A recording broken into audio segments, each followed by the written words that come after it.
ಅಂತರತಮ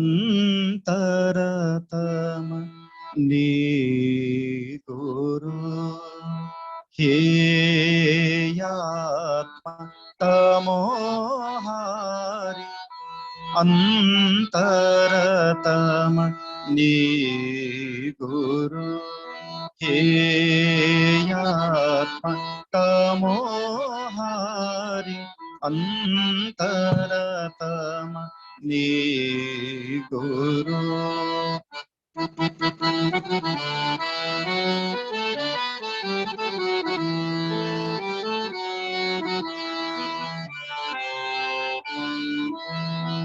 ಜಟಿಲ ಕುಟಿಲ ತರಂಗ ಬಹು ಜಟಿಲ ಕುಟಿಲ ರಂಗ ಬಹು ಭಾವ ವಿಪಿನ ಸಂಚಾರಿ ಅಂತರತಮ ನೀ ಗುರು ಹೇಯಾತ್ಮ ತಮೋಹಾರಿ ಅಂತರತಮ ನೀ ಗುರು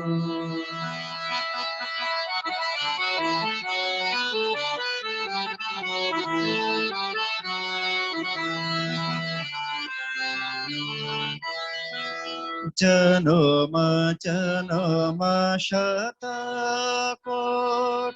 ಸಂಸ್ಕಾರ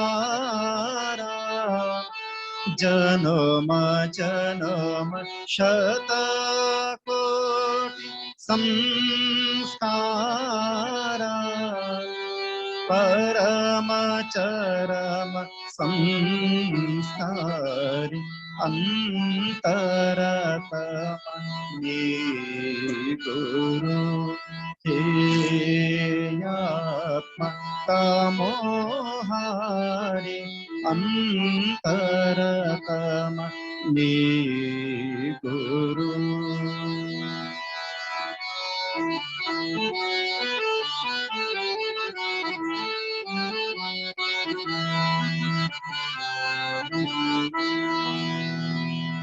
ಪಾಪ ಪುಣ್ಯ ನಾನಾ ಲಲಿತ ರುದ್ರಲೀಲಾ ಪಾಪ ಪುಣ್ಯ ನಾನಾ ಲಲಿತ ರುದ್ರಲೀಲಾ ರೂಪ ರೂಪ ಬಿಹಾರಿ ಅಂತರತಮ ನೀ ಗುರು ಹೇಯಾತ್ಮ ತಮೋಹಾರಿ ಅಂತರತಮ ನೀ ಗುರು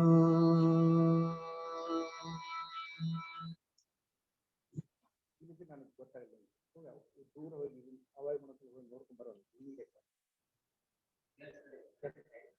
ಗೊತ್ತಾಗ್ತದೆ ಅದು ಎಕ್ಕೋ ಬರ್ತಾ ಇಲ್ಲ ಅಂತ ಹೇಳಿ ಬರ್ತಿದ್ಯಾ ಚೆನ್ನಾಗಿ ಬರ್ತಾ ಇದೆ ಸ್ವಾಮೀಜಿ. ಓಕೆ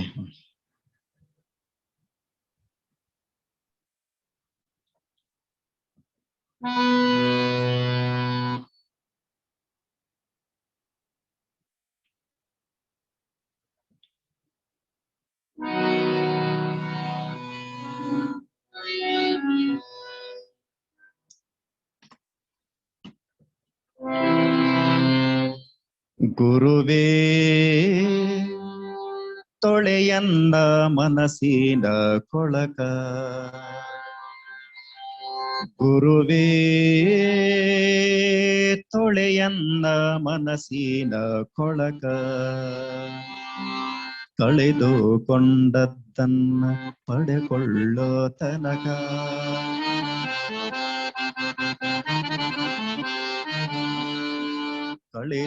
ಕಳೆದುಕೊಂಡದ್ದನ್ನ ಪಡೆಕೊಳ್ಳೋ ತನಕ ಗುರುವೇ ತೊಳೆಯನ್ನ ಮನಸ್ಸಿನ ಕೊಳಕ ಗುರುವೇ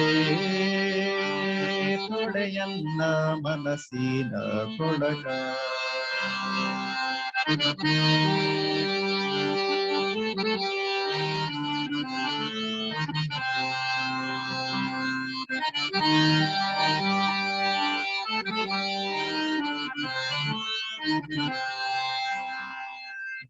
ಭಕ್ತಿಯ ಜಲದಲ್ಲಿ ಮಾಡೋವೆ ಜಳಕ ಜಳಕ ಜಳಕ ಭಕ್ತಿಯ ಜಲದಲ್ಲಿ ಮಾಡೋವೆ ಜಳಕ ಜಳಕ ಜಳಕ ನಾನದರಿಂದಲೇ ಹೊಂದುವೆ ಪುಳಕ ಪುಳಕ ಪುಳಕ ನಾನದರಿಂದಲೇ ಹೊಂದುವೆ ಪುಳಕ ಪುಳಕ ಪುಳಕ ಗುರುವೇ ತೊಳೆಯನ್ನ ಮನಸ್ಸಿನ ಕೊಳಕ ಗುರುವೇ ತೊಳೆಯನ್ನ ಮನಸ್ಸಿನ ಕೊಳಕ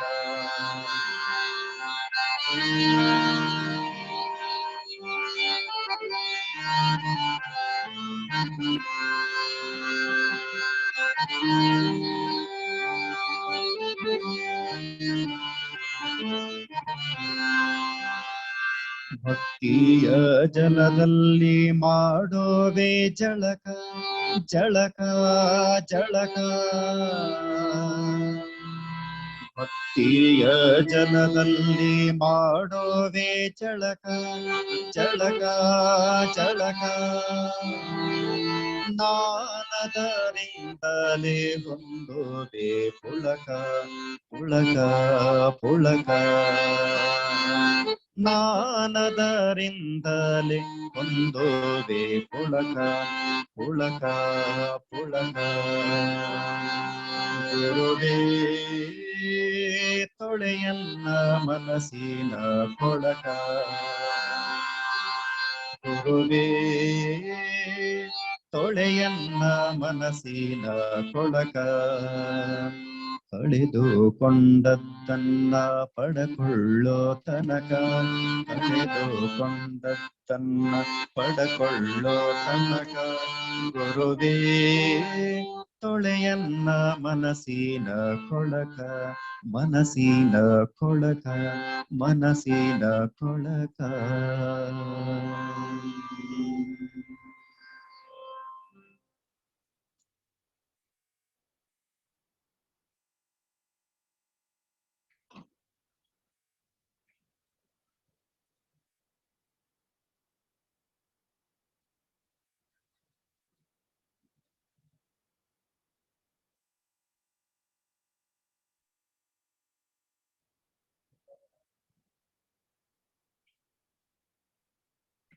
ಕಂಟಿನ್ಯೂ ಮಾಡೋದಾ?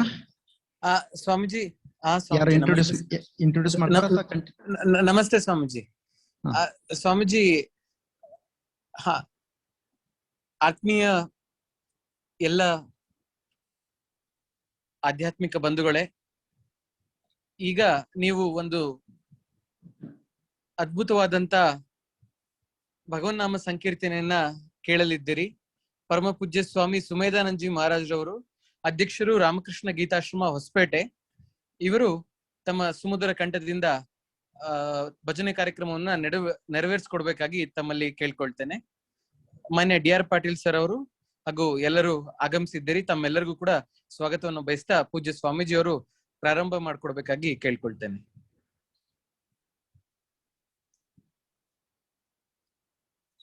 ದಿವ್ಯತ್ರಯರಾದಂತಹ ಭಗವಾನ್ ಶ್ರೀರಾಮಕೃಷ್ಣರ, ಶ್ರೀಮಾತೆ ಶಾರದೇವಿಯವರ ಹಾಗೂ ವಿಶ್ವವಿಖ್ಯಾತ ಸ್ವಾಮಿ ವಿವೇಕಾನಂದರ ಪಾದಾರವಿಂದಗಳಲ್ಲಿ ನನ್ನ ಸಾಷ್ಟಾಂಗ ಪ್ರಣಾಮಗಳನ್ನು ಸಲ್ಲಿಸಿ, ಈ ಭಜನೆಯ ನಂತರ ತಮ್ಮ ಅದ್ಭುತವಾದ ಪ್ರವಚನವನ್ನು ನೀಡಲಿರುವ ಸ್ವಾಮಿ ನಿರ್ಭಯಾನಂದಜಿ ಮಹಾರಾಜರವರ ಪಾದಾರವಿಂದಗಳಲ್ಲಿ ನನ್ನ ಸಾಷ್ಟಾಂಗ ನಮಸ್ಕಾರಗಳು. ಎಲ್ಲ ಭಕ್ತ ವೃಂದವೇ, ಈ ಕೊರೋನಾದ ಒಂದು ಬಹಳ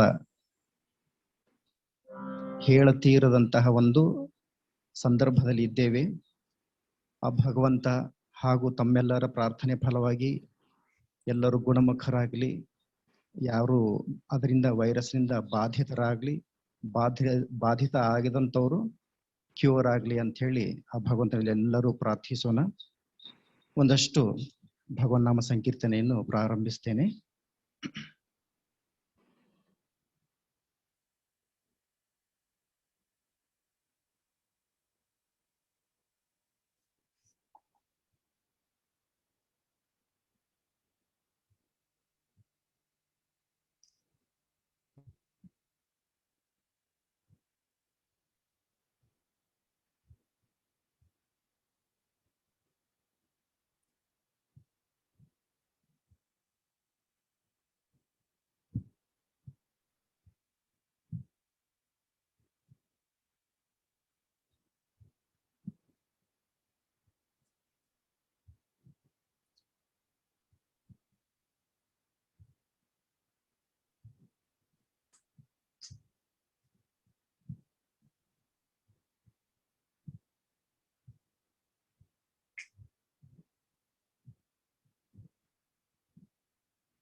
ರಾಮಕೃಷ್ಣ ಗುರುವೇ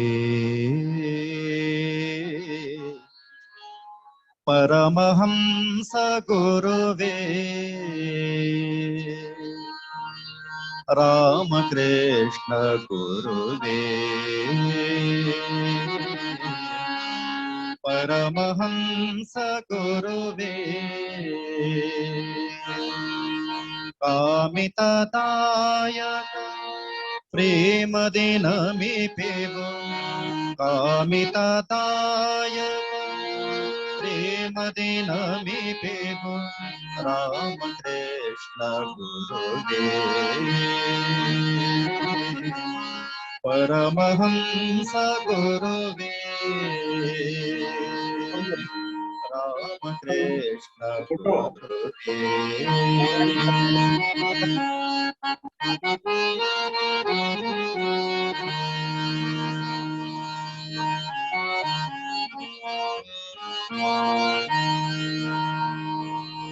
ಸಕಲ ಮತವ ನೀನೇಕವೆಂದೆಣಿಸಿದೆ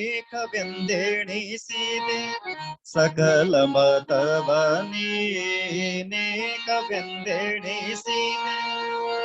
ಅಕಲಂಕ ಮಹಿಮಾ ಮಮ ದೇವ ಸಕಲ ಮತವ ನೀನೇಕವೆಂದೆಣಿಸಿದೆ ಅಕಲಂಕ ಮಹಿಮಾ ಮಮ ದೇವ ಲೋಕ ಸೇವೆಯು ಖ್ಯಾತಿಯ ಹೊಂದಿದೆ ಲೋಕ ಸೇವೆಯು ಖ್ಯಾತಿಯ ಹೊಂದಿದೆ ಮೋಕನ್ನನ ಪ್ರಿಯ ನಮಿಪೆವು ದೇವ ಲೋಕ ಸೇವೆಯು ಖ್ಯಾತಿಯ ಹೊಂದಿದೆ ಮೋಕನ್ನನ ಪ್ರಿಯ ನಮಿಪೆವು ದೇವ ರಾಮಕೃಷ್ಣ ಗುರುವೇ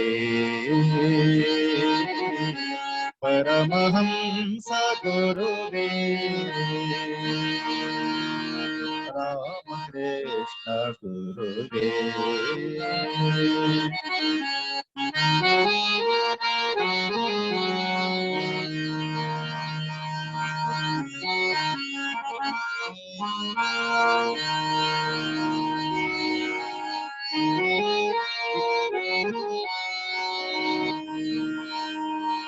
ಸ್ವಾಮಿ ವಿವೇಕಾನಂದನ ಗುರುವೇ ಸ್ವಾಮಿ ವಿವೇಕಾನಂದನ ಗುರುವೇ ಪ್ರೇಮದಿ ಸಲಹೆ ಸಕಲ ಲೋಕವ ಸ್ವಾಮಿ ವಿವೇಕಾನಂದನ ಗುರುವೇ ಪ್ರೇಮದಿ ಸಲಹೆ ಸಕಲ ಲೋಕವ ತಾಮಸ ಮಾಡದೆ ಕಾವುದು ಎಮ್ಮನೋ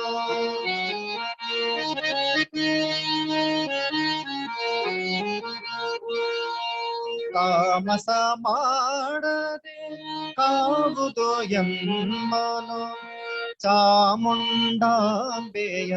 ಪರಭಕ್ತನೇ ತಾಮಸ ಮಾಡದೆ ಕಾವುದು ಎಮ್ಮನೋ ಚಾಮುಂಡಾಂಬೆಯ ಪರಭಕ್ತನೇ ರಾಮಕೃಷ್ಣ ಗುರುವೇ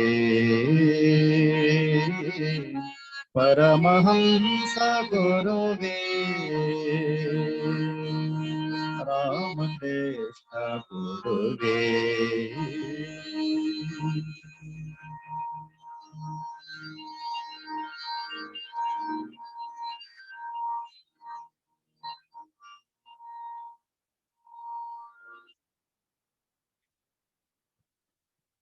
ಹಲೋ ಹಲೋ ನಮಸ್ಕಾರ. ನಮಸ್ಕಾರ. ಹಲೋ ಯಾರು ನನ್ನ ಜೊತೆ ಮಾತಾಡ್ಬೇಕಾ?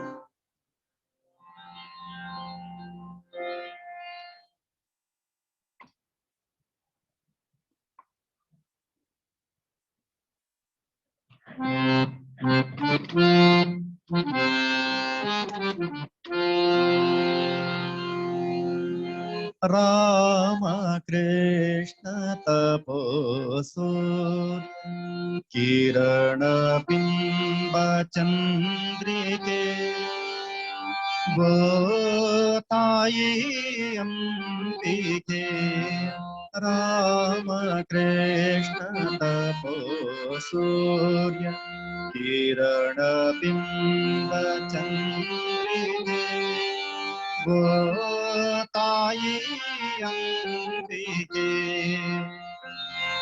ಗಿರಿಯ ದರಿಯ ನೆಲವ ಚಲವ ತಪ್ಪಿ ನಿಂತ ಕರುಣೆಯೇ ಗಿರಿಯ ದರಿಯ ನೆಲವ ಚಲವ ತಪ್ಪಿ ನಿಂತ ಕರುಣೆಯೇ ವಾತ್ಸಲ್ಯವರಣೆಯೇ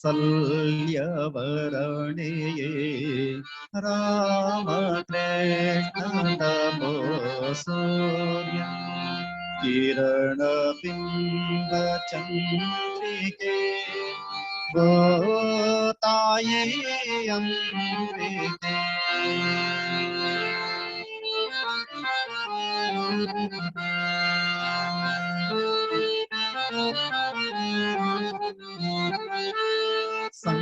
ಸಂಕಟಗಳ ವನವಸನವ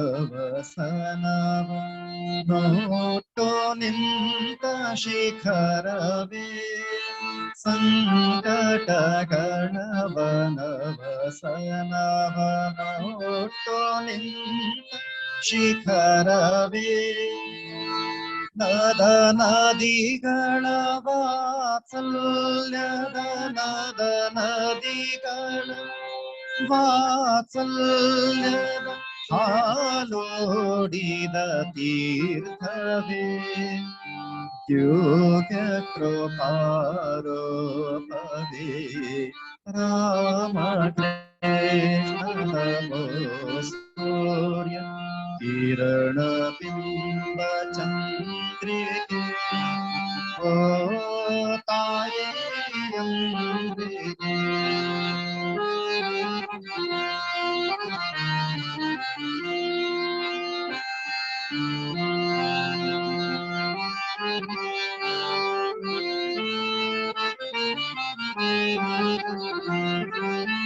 ರಾಮ ಕೃಷ್ಣ ತಪೋವನದ ಪರ್ಣಕೋಟಿಯ ದೀಪವೇ ರಾಮ ಕೃಷ್ಣ ತಪೋವನದ ಪರ್ಣಕೋಟಿಯ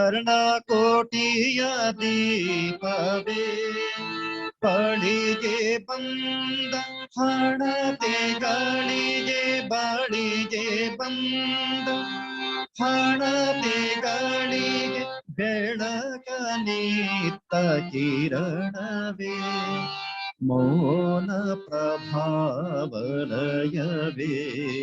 ರಾಮ ಕೃಷ್ಣ ಸೂರ್ಯ ಕಿರಣ ಬಿಂಬ ಚಂದ್ರಿಕೆ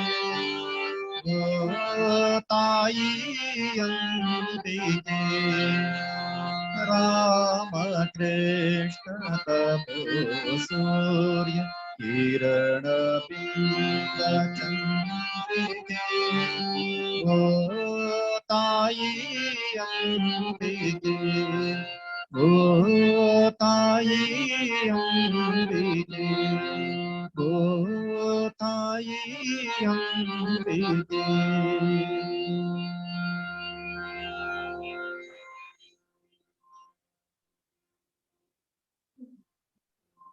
ಸ್ವಾಮೀಜಿ ಪ್ರಣಾಮ್ ಸ್ವಾಮೀಜಿ. ಎಸ್ ಸ್ವಾಮೀಜಿ, ತಾವು ಎಲ್ಲಿ ಅರಸುವೆ ನೀನು ಅದೊಂದು ಹಾಡಿ ಆಮೇಲೆ ಉತ್ತಿಷ್ಟದ ಜಾಗೃತ ಹಾಡಿ ತಾವು ಮುಗಿಸಿದ್ರೆ ಸ್ವಾಮೀಜಿ ಡಿ.ಆರ್. ಪಾಟೀಲ್ರು ತಮ್ಗೆ ವಂದನೆಯನ್ನು ಸಲ್ಲಿಸಿ ನಂತರದಲ್ಲಿ ಸ್ವಾಮೀಜಿಯವರ ಉಪನ್ಯಾಸ ಪ್ರಾರಂಭ ಮಾಡ್ಬೇಕಂತ ಇದ್ದಾರೆ ಸ್ವಾಮೀಜಿ. ತಮ್ಮ ಗಮನಕ್ಕೆ ತಂದಿದ್ದೀನಿ. ಪ್ರಣಾಮ್ ಸ್ವಾಮೀಜಿ. ಎಲ್ಲಿ ಅರಸುವೆ ಎಲ್ಲಿ ಅರಸುವೆ ನೀನು ಉತ್ತಿಷ್ಟದ ಜಾಗೃತ. ಓಕೆ.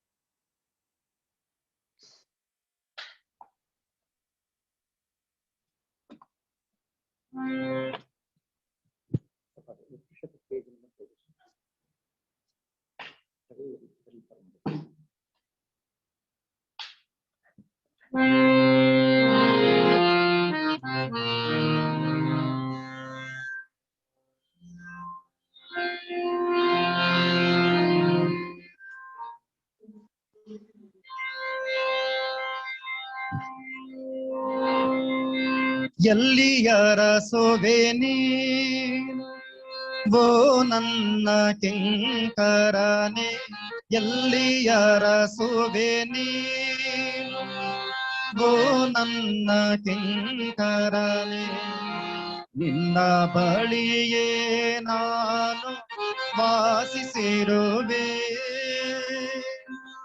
ನಾನು ನಿನ್ನೊಂದಿಗೆ ಇದ್ದರೋ ನನಗಾಗಿ ಎಲ್ಲೋ ತೋರದಿ ಹುಡುಗಿ ಬಳಲುತ್ತಿರುವೆ, ಎಲ್ಲಿಯರ ಸೊಬೆ ನೀನು ಓ ನನ್ನ ಕಿಂಕರನೆ, ಎಲ್ಲಿಯರ ಸೊಬೆ ನೀನು ಓ ನನ್ನ ಕಿಂಕರನೆ, ನಿನ್ನ ಬಳಿಯೇ ನಾನು ವಾಸಿಸಿರುವೆ.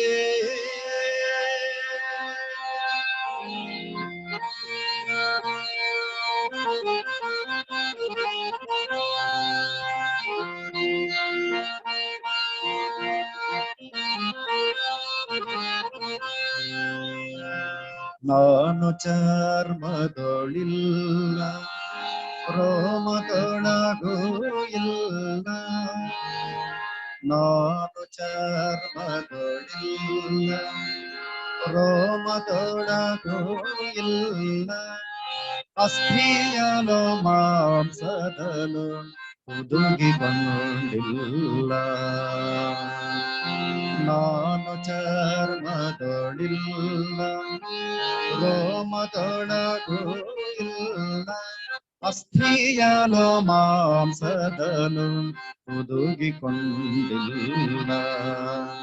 ಗುಡಿ ಮಸೀದಿಯೋಳಿಲ್ಲ,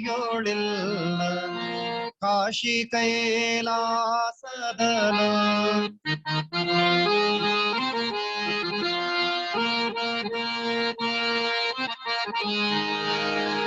ಗುಡಿ ಮಸೀದಿಯೋಳಿಲ್ಲ, ಕಾಶಿ ಕೈಲಾಸದನು, ದ್ವಾರಕೆಯ ಅಯೋಧ್ಯೆಯು ದೊರೆವನಲ್ಲ, ಎಲ್ಲಿಯರ ಸೊಬೆ ನೀನು ಓ ನನ್ನ ಕಿಂಕರನೆ, ಎಲ್ಲಿಯರ ಸೊಬೆ ನೀನು ಓ ನನ್ನ ಕಿಂಕರನೆ, ನಿನ್ನ ಬಳಿಯೇ ನಾನು ವಾಸಿಸಿರುವೆ.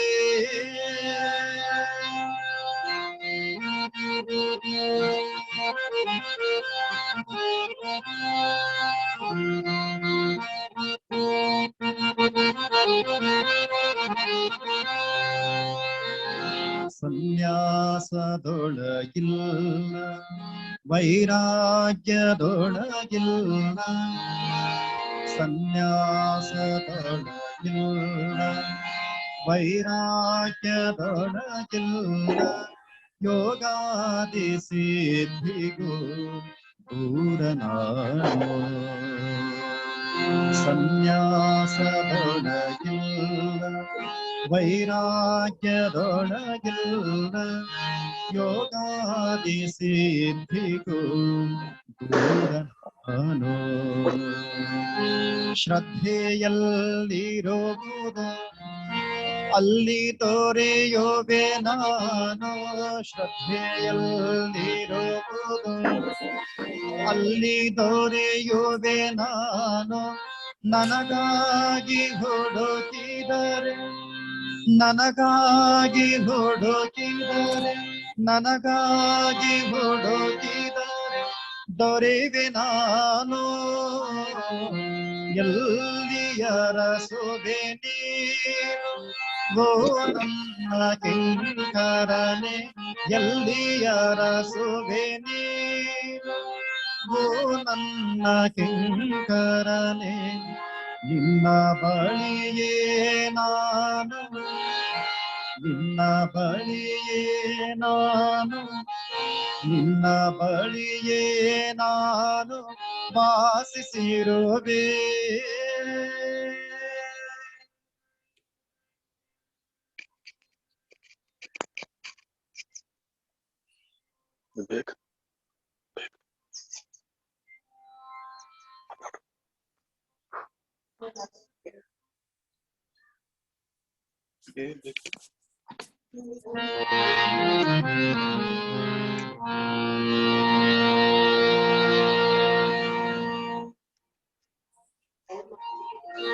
उत्तिष्ठत जाग्रत मनोज उत्तिष्ठत जाग्रत मनोज उत्तिष्ठत जाग्रत ಗುರಿಯನ್ನು ಸೇರುವವರೆಗೂ ನೀಯರ ಕ್ಷಣನಿಲ್ಲದೆ ಮುನ್ನಡೆ ಸಗಣೆ. ಉತ್ತಿಷ್ಠತ ಜಾಗ್ರತ ಮನೋಜ ಉತ್ತಿಷ್ಠತ ಜಾಗ್ರತ ಮನೋಜ ಉತ್ತಿಷ್ಠತ ಜಾಗ್ರತ.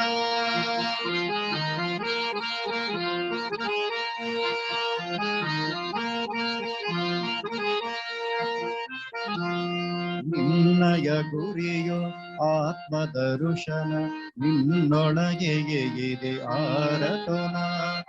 ನಿನ್ನಯ ಗುರಿಯು ಆತ್ಮದರುಶನ ನಿನ್ನೊಳಗೆ ಇದೆ ಆರತನ. ಬನ್ನ ಪಡುತ್ತಯೇ ಕ್ಷುದ್ರ ಜೀವನದಿ ಬನ್ನ ಪಡುತ್ತಯೇ ಕ್ಷುದ್ರ ಜೀವನದಿ ಇನ್ನು ತೊಳಲದಿರು ಮುನ್ನಡೆ ಸಗಣೆ. ಉತ್ತಿಷ್ಠತ ಜಾಗ್ರತ ಮನುಜ ಉತ್ತಿಷ್ಠತ ಜಾಗ್ರತ ಮನುಜ ಉತ್ತಿಷ್ಠತ ಜಾಗ್ರತ.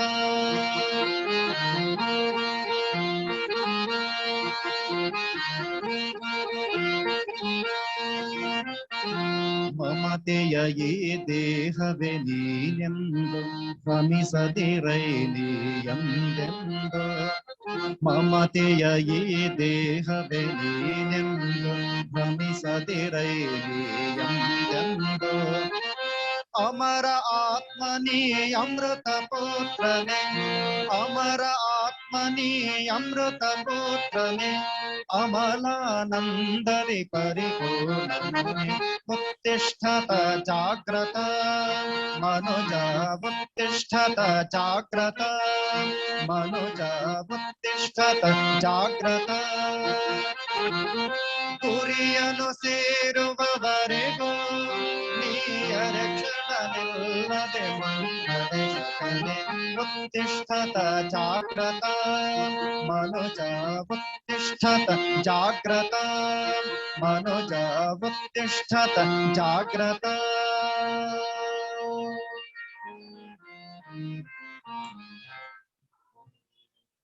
ನಮಸ್ಕಾರ ಸ್ವಾಮೀಜಿ. ಕರಿ ಅವನ್ನ ಸ್ವರೂಪ.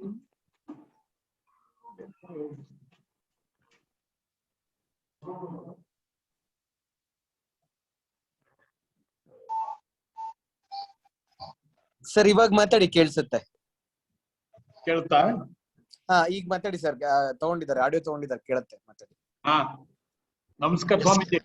ನಮಸ್ಕಾರ. ಇವತ್ತೆಲ್ಲ ಬರೋಬರಿ ಆತ್ರಿ. ಹೌದಾ? ದೇವ್ರ ಇಚ್ಛೆಯಿಂದ ಒಳ್ಳೇದಾಯ್ತು. 5 ದಿವಸ 5:45 ನೀವು ಬಂದ್ ಸ್ಟಾರ್ಟ್ ಮಾಡ್ಬಿಡುವಂಗ ಆಗ್ಬೇಕು ಸ್ವಾಮೀಜಿ. ಅಷ್ಟ್ರಾಗ ಸೆಟ್ಟಿಂಗ್ ಆಗಿರ್ಬೇಕಲ್ಲ. 6:15 ತಮ್ದು ಭಜನ, 6:15 ಪ್ರವಚನ. 5:45 ಸ್ಟಾರ್ಟ್ ಮಾಡೋಣ. ನಾಳೆಯಿಂದ ಮತ್ ಮಾಡ.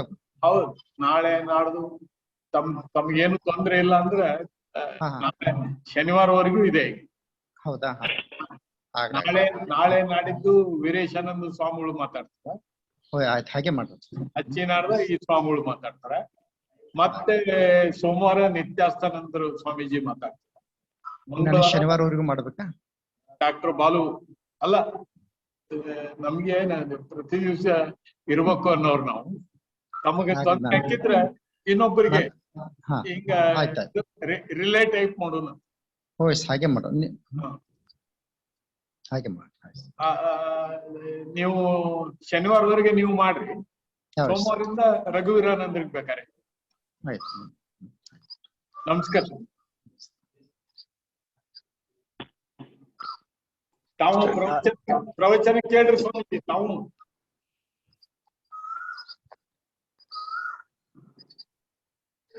ಸ್ವಾಮೀಜಿ ತಾವು ಚಾಲು ಮಾಡಿ.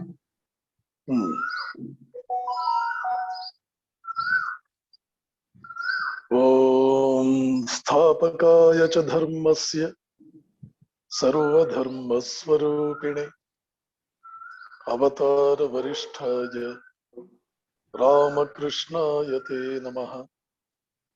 ಪವಿತ್ರಂ ಚರಿತಂ ಯಸ್ಯಾಹ ಪವಿತ್ರಂ ಜೀವನಂ ತಥಾ ಪವಿತ್ರತಾ ಸ್ವರೂಪಿಣ್ಯೈ ತಸ್ಯೈ ಕುರ್ಮೋ ನಮೋ ನಮಃ. ನಮಃ ಶ್ರೀ ಯತಿರಾಜಾಯ ವಿವೇಕಾನಂದ ಸೂರಯೇ ಸಚ್ಚಿತ್ ಸುಖ ಸ್ವರೂಪಾಯ ಸ್ವಾಮಿನೇ ತಾಪಹಾರಿಣೆ. ಮೂಕಂ ಕರೋತಿ ವಾಚಾಲಂ ಪಂಗುಂ ಲಂಘಯತೆ ಗಿರಿಂ ಯತ್ಕೃಪಾತಮಹಂ ವಂದೇ ಪರಮಾನಂದ ಮಾಧವಂ. ವೀರೇಶ್ವರಾನಂದ ದಯಾಮೃತಾಬ್ಧಿಂ ಶ್ರೀರಂಗನಾಥಂ ಚ ವಿಜ್ಞಾನ ಭಾನು ಚಿದಾನಂದ ರೂಪ ಶ್ರೀ ಪುರುಷೋತ್ತಮಾರ್ಯಂ ಧ್ಯಾಯನ್ ಹೃದಯ ಸ್ಥಾಂ ಕೃತಿನಂ ಹ್ಯವೈಮಿ. ಬೆಳೆ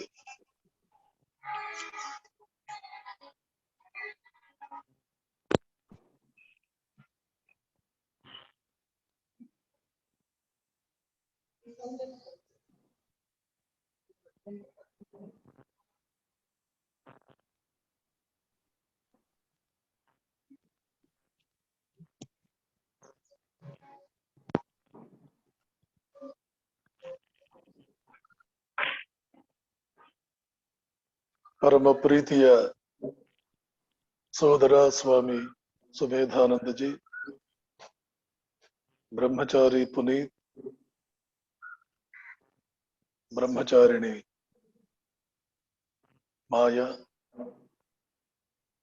ಕರ್ನಾಟಕದ ಸಂತ ರಾಜಕಾರಣಿಗಳು ಅಂತ ಸುಪ್ರಸಿದ್ಧರಾಗಿರ್ತಕ್ಕಂಥ ಸನ್ಮಾನ್ಯ ಶ್ರೀ ಡಿ.ಆರ್. ಪಾಟೀಲ್ ರವರೇ, ಈ ಕಾರ್ಯಕ್ರಮದಲ್ಲಿ ಭಾಗವಹಿಸ್ತಾ ಇರ್ತಕ್ಕಂಥ ಎಲ್ಲ ಪರಮ ಪ್ರೀತಿಯ ಆಧ್ಯಾತ್ಮಿಕ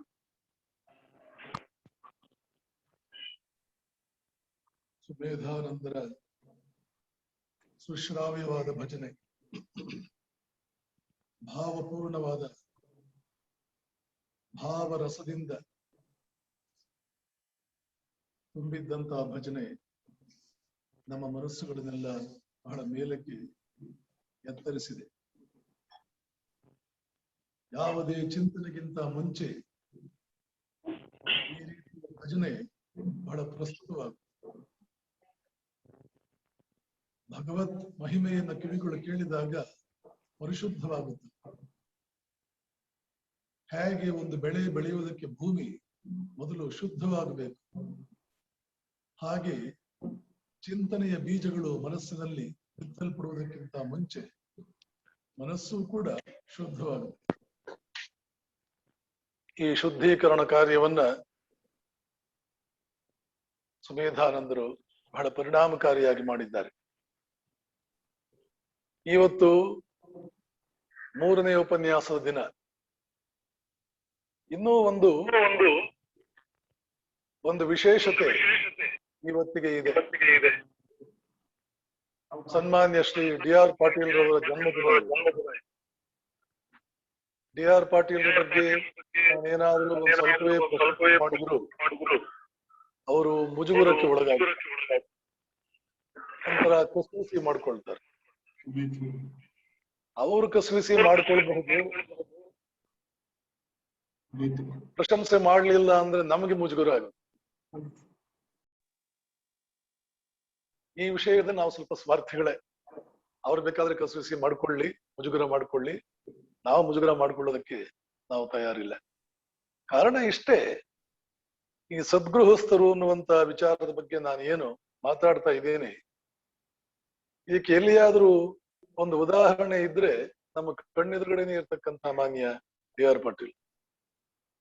ಮುಂದೆ ಸದ್ಗೃಹಸ್ಥ ಲಕ್ಷಣ ನಾನು ಹೇಳ್ತಾ ನಿಮ್ಗೆ ಗೊತ್ತಾಗುತ್ತೆ. ಬೀದರಿಂದ ಬೆಂಗಳೂರುವರೆಗೆ, ಮೈಸೂರುವರೆಗೆ ಅಷ್ಟೇ ಅಲ್ಲ, ಇಡೀ ಇಂಡಿಯಾ ದೇಶದಲ್ಲಿ ಎಲ್ಲಿಯೇ ರಾಮಕೃಷ್ಣ ವಿವೇಕಾನಂದರ ಕಾರ್ಯ ನಡೀಬೇಕಾಗಿದ್ರೆ, ನಮಗೇನಾದ್ರೂ ಅಡ್ಡಿ ಆತಂಕಗಳು ಬಂದಿದ್ರೆ ನಮ್ಮ ಮನಸ್ಸಿಗೆ ಮೊಟ್ಟ ಮೊದಲು ಹೊಳೆಯುವ ಹೆಸರೇ ಡಿ.ಆರ್. ಪಾಟೀಲ್ರು. ವಿವೇಕಾನಂದರ ಕಾರ್ಯ ನಾವೆಲ್ಲ ನೆನಪಿಟ್ಕೋಬೇಕು. ಸ್ವಾತಂತ್ರ್ಯ ಸಂಗ್ರಾಮದಲ್ಲಿ ಯಾರು ಹೋರಾಡಿ ತಮ್ಮ ಪ್ರಾಣ ತೆತ್ತರು ಮತ್ತು ಅಂತಹ ಜೀವನಗಳಿಗೆ ಎಂತಹ ಸಾರ್ಥಕತೆ ಇದೆ, ಅಷ್ಟು ಸ್ವಲ್ಪ ಅದಕ್ಕಿಂತಲೂ ಸ್ವಲ್ಪ ಹೆಚ್ಚಿನ ಸಾರ್ಥಕತೆ ಸ್ವಾಮಿ ವಿವೇಕಾನಂದರ ಕಾರ್ಯವನ್ನು ಯಾರು ಮಾಡ್ತಾ ಇದ್ದಾರೋ ಅವರ ಕಾರ್ಯಗಳಿಗೆ, ಆ ವ್ಯಕ್ತಿಗಳ ಜೀವನಕ್ಕೆ ಇರುತ್ತದೆ. ಸ್ವಾಮಿ ವಿವೇಕಾನಂದರು ಸ್ವಾತಂತ್ರ್ಯ ಸಂಗ್ರಾಮಕ್ಕೆ ಅಷ್ಟು ಒತ್ತು ಕೊಡ್ಲಿಲ್ಲ.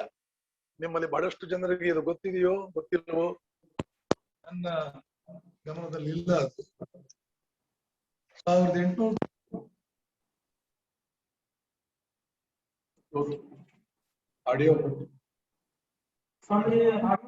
ಆಡಿಯೋ ಹೋಗ್ಯದ.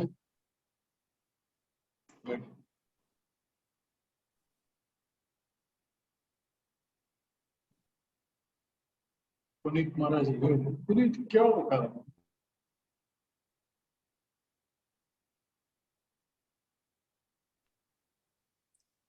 ಸರ್ ನಾನು ಸರಿ ಮಾಡಿಸ್ತಾ ಇದ್ದೀನಿ ಸರ್, ಒಂದ್ ನಿಮಿಷ.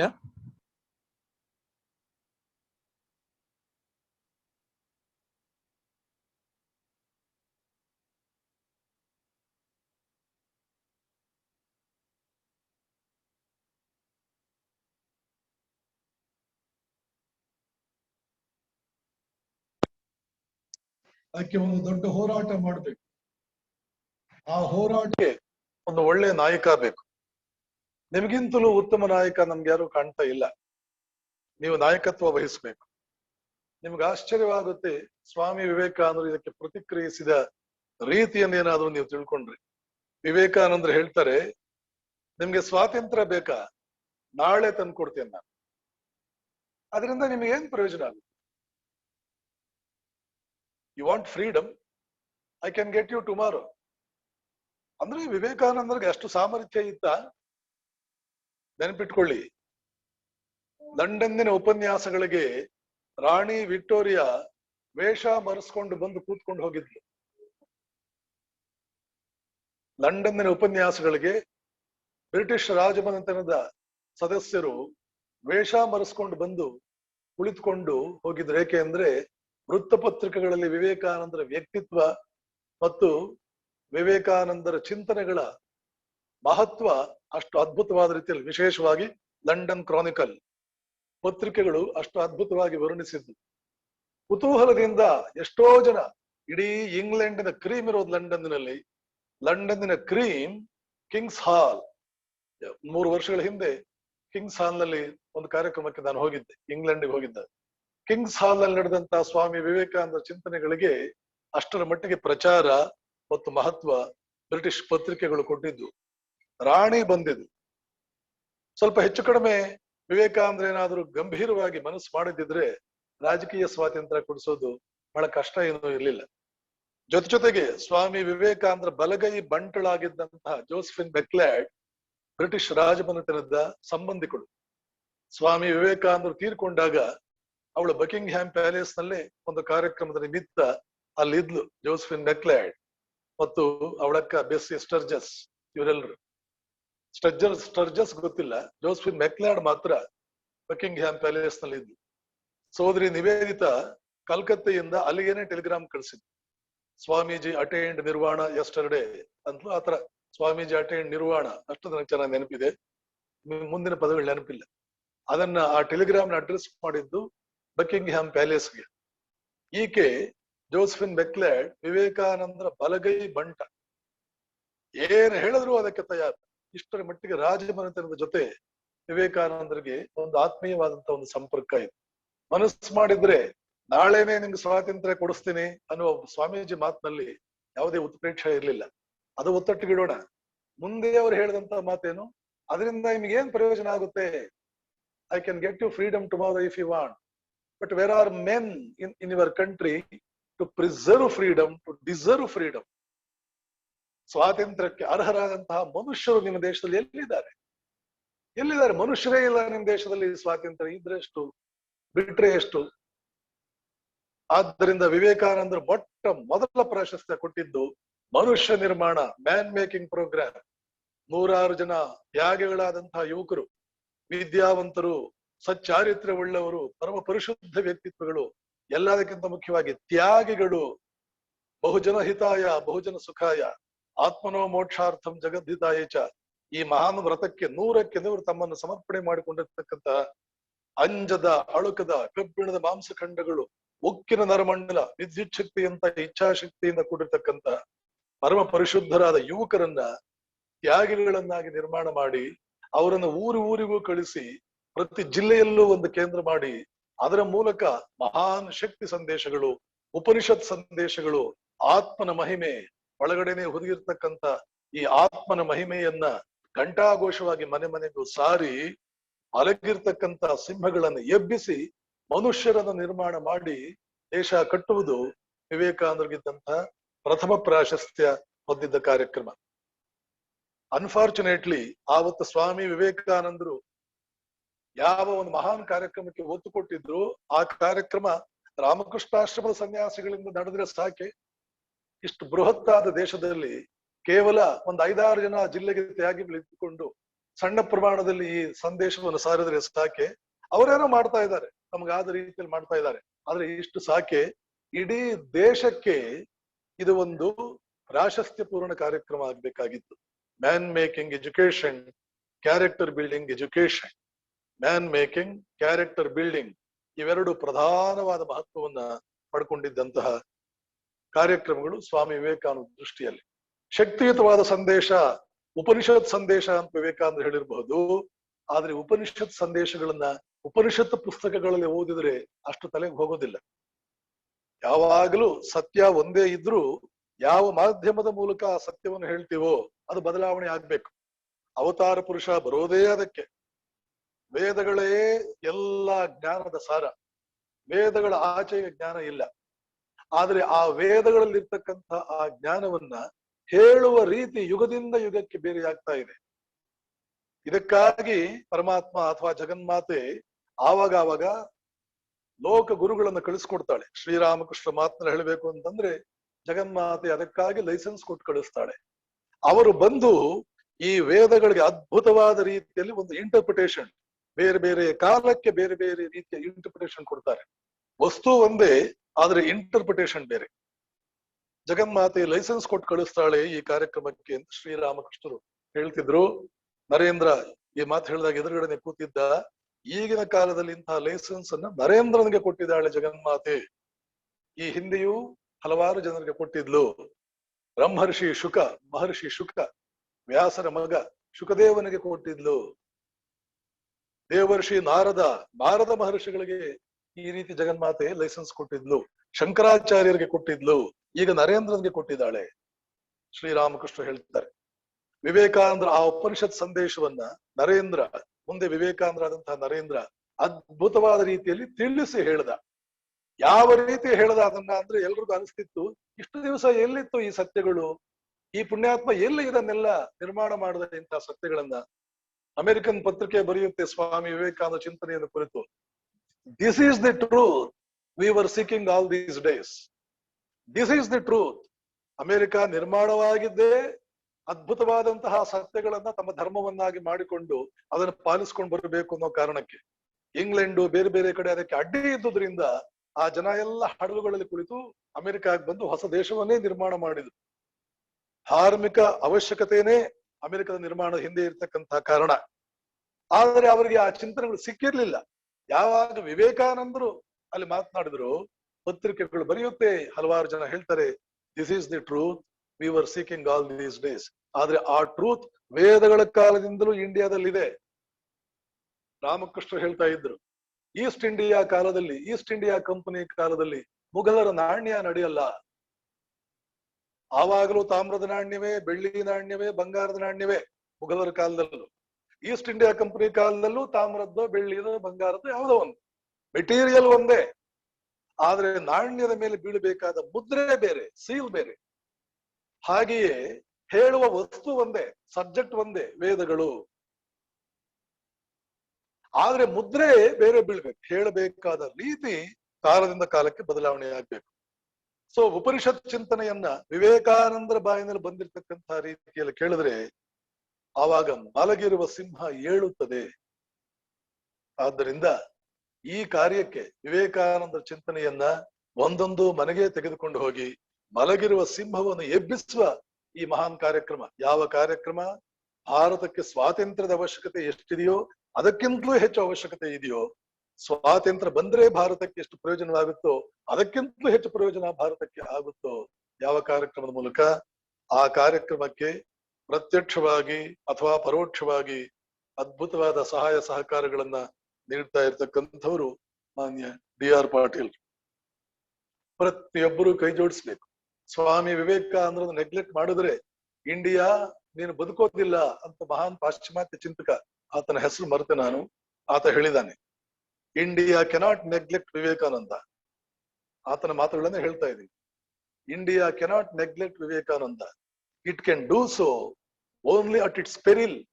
ಇಂಡಿಯಾ ನಾಶವಾಗಬೇಕು ನೀನು ಅಂತ ಆಸೆ ಇದ್ರೆ ವಿವೇಕಾನಂದ ಚಿಂತನೆಗಳು ನೆಗ್ಲೆಕ್ಟ್ ಮಾಡು.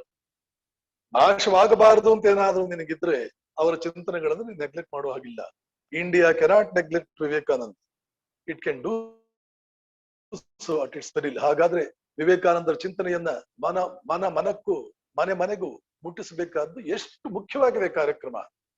ಇದಕ್ಕೆ ದಯವಿಟ್ಟು ಎಲ್ಲರೂ ಕೂಡ ಸಹಕರಿಸಬೇಕು ಅಂತ ನಾನು ಈ ಸಂದರ್ಭದಲ್ಲಿ ಹೇಳ್ತೇನೆ. ನಿಮ್ಗಾದ ರೀತಿಯಲ್ಲಿ ಕರ್ತ ಕಾರಯತ ಚೈವ ಪ್ರೇರಕಶ್ಚ ಅನುಮೋದಕ. ಯಾವುದೇ ಸತ್ಕಾರ್ಯ ಆಗಿರ್ಲಿ, ದುಷ್ಕಾರ್ಯ ಆಗಿರ್ಲಿ, ಒಳ್ಳೆ ಕಾರ್ಯ ಆಗಿರ್ಲಿ, ಕೆಟ್ಟ ಕಾರ್ಯ ಆಗಿರ್ಲಿ, ಅದರ ಫಲ 4 ಜನರಿಗೆ ಮುಟ್ಟುತ್ತದೆ ಶಾಸ್ತ್ರ ಹೇಳುತ್ತೆ ಭಾರತದಲ್ಲಿ. ಯಾರ್ಯಾರಿಗೆ ಮುಟ್ಟುತ್ತೆ? ಮಾಡಿದವನು ಕರ್ತ, ಕಾರಯತ ಮಾಡಿಸಿದವನು, ಪ್ರೇರಕ ಪ್ರೇರಣೆ ನೀಡಿದವನು, ಅನುಮೋದಕ ಅನುಮೋದನೆ ನೀಡಿದವನು. ಈ 4 ಜನರಿಗೆ ಸತ್ಕಾರ್ಯವಾಗಲಿ ಕೆಟ್ಟ ಕಾರ್ಯವಾಗಲಿ ಅದರ ಫಲ ತಟ್ಟುತ್ತದೆ. ಕರ್ತ ಕಾರಯತ ಚೈವ ಪ್ರೇರಕಶ್ಚ ಅನುಮೋದಕ. ಹೀಗಾಗಿ ಮಾನ್ಯ ಡಿ.ಆರ್. ಪಾಟೀಲ್ರನ್ನ ಅವರ ಜನ್ಮದಿನದಂದು ಪ್ರತಿನಿತ್ಯ ನಾನೇನು ಅವ್ರನ್ನ ಪ್ರಶಂಸೆ ಮಾಡಲ್ಲ, ಇವತ್ತು ಜನ್ಮದಿನ. ಯಾಕೆಂದ್ರೆ ಪ್ರತಿಯೊಬ್ಬ ಮನುಷ್ಯನಿಗೂ ಇದೊಂದು ಕರ್ತವ್ಯ ಇದೆ, ಇದು ಜವಾಬ್ದಾರಿ ಇದೆ. ಏನದು? ತನ್ನ ಜನ್ಮದಿನವನ್ನ ಸಾರ್ವಜನಿಕ ಹಬ್ಬವನ್ನಾಗಿ ಪರಿವರ್ತಿಸಿಕೊಳ್ಳಬೇಕಾದ. ಒಬ್ಬರು ಬಹಳ ಚೆನ್ನಾಗಿ ಹೇಳ್ತಾರೆ, ಜೀವನದಲ್ಲಿ ಒಬ್ಬ ಯುವಕ ಯುವತಿಯರನ್ನು ಉದ್ದೇಶಿಸಿ ಒಂದು ಯುವ ಸಮ್ಮೇಳನದಲ್ಲಿ ಒಬ್ಬ ಮಹಾತ್ಮ ಹೇಳಿದಂತಹ ಮಾತು, when your signature becomes an autograph then your life has been a success.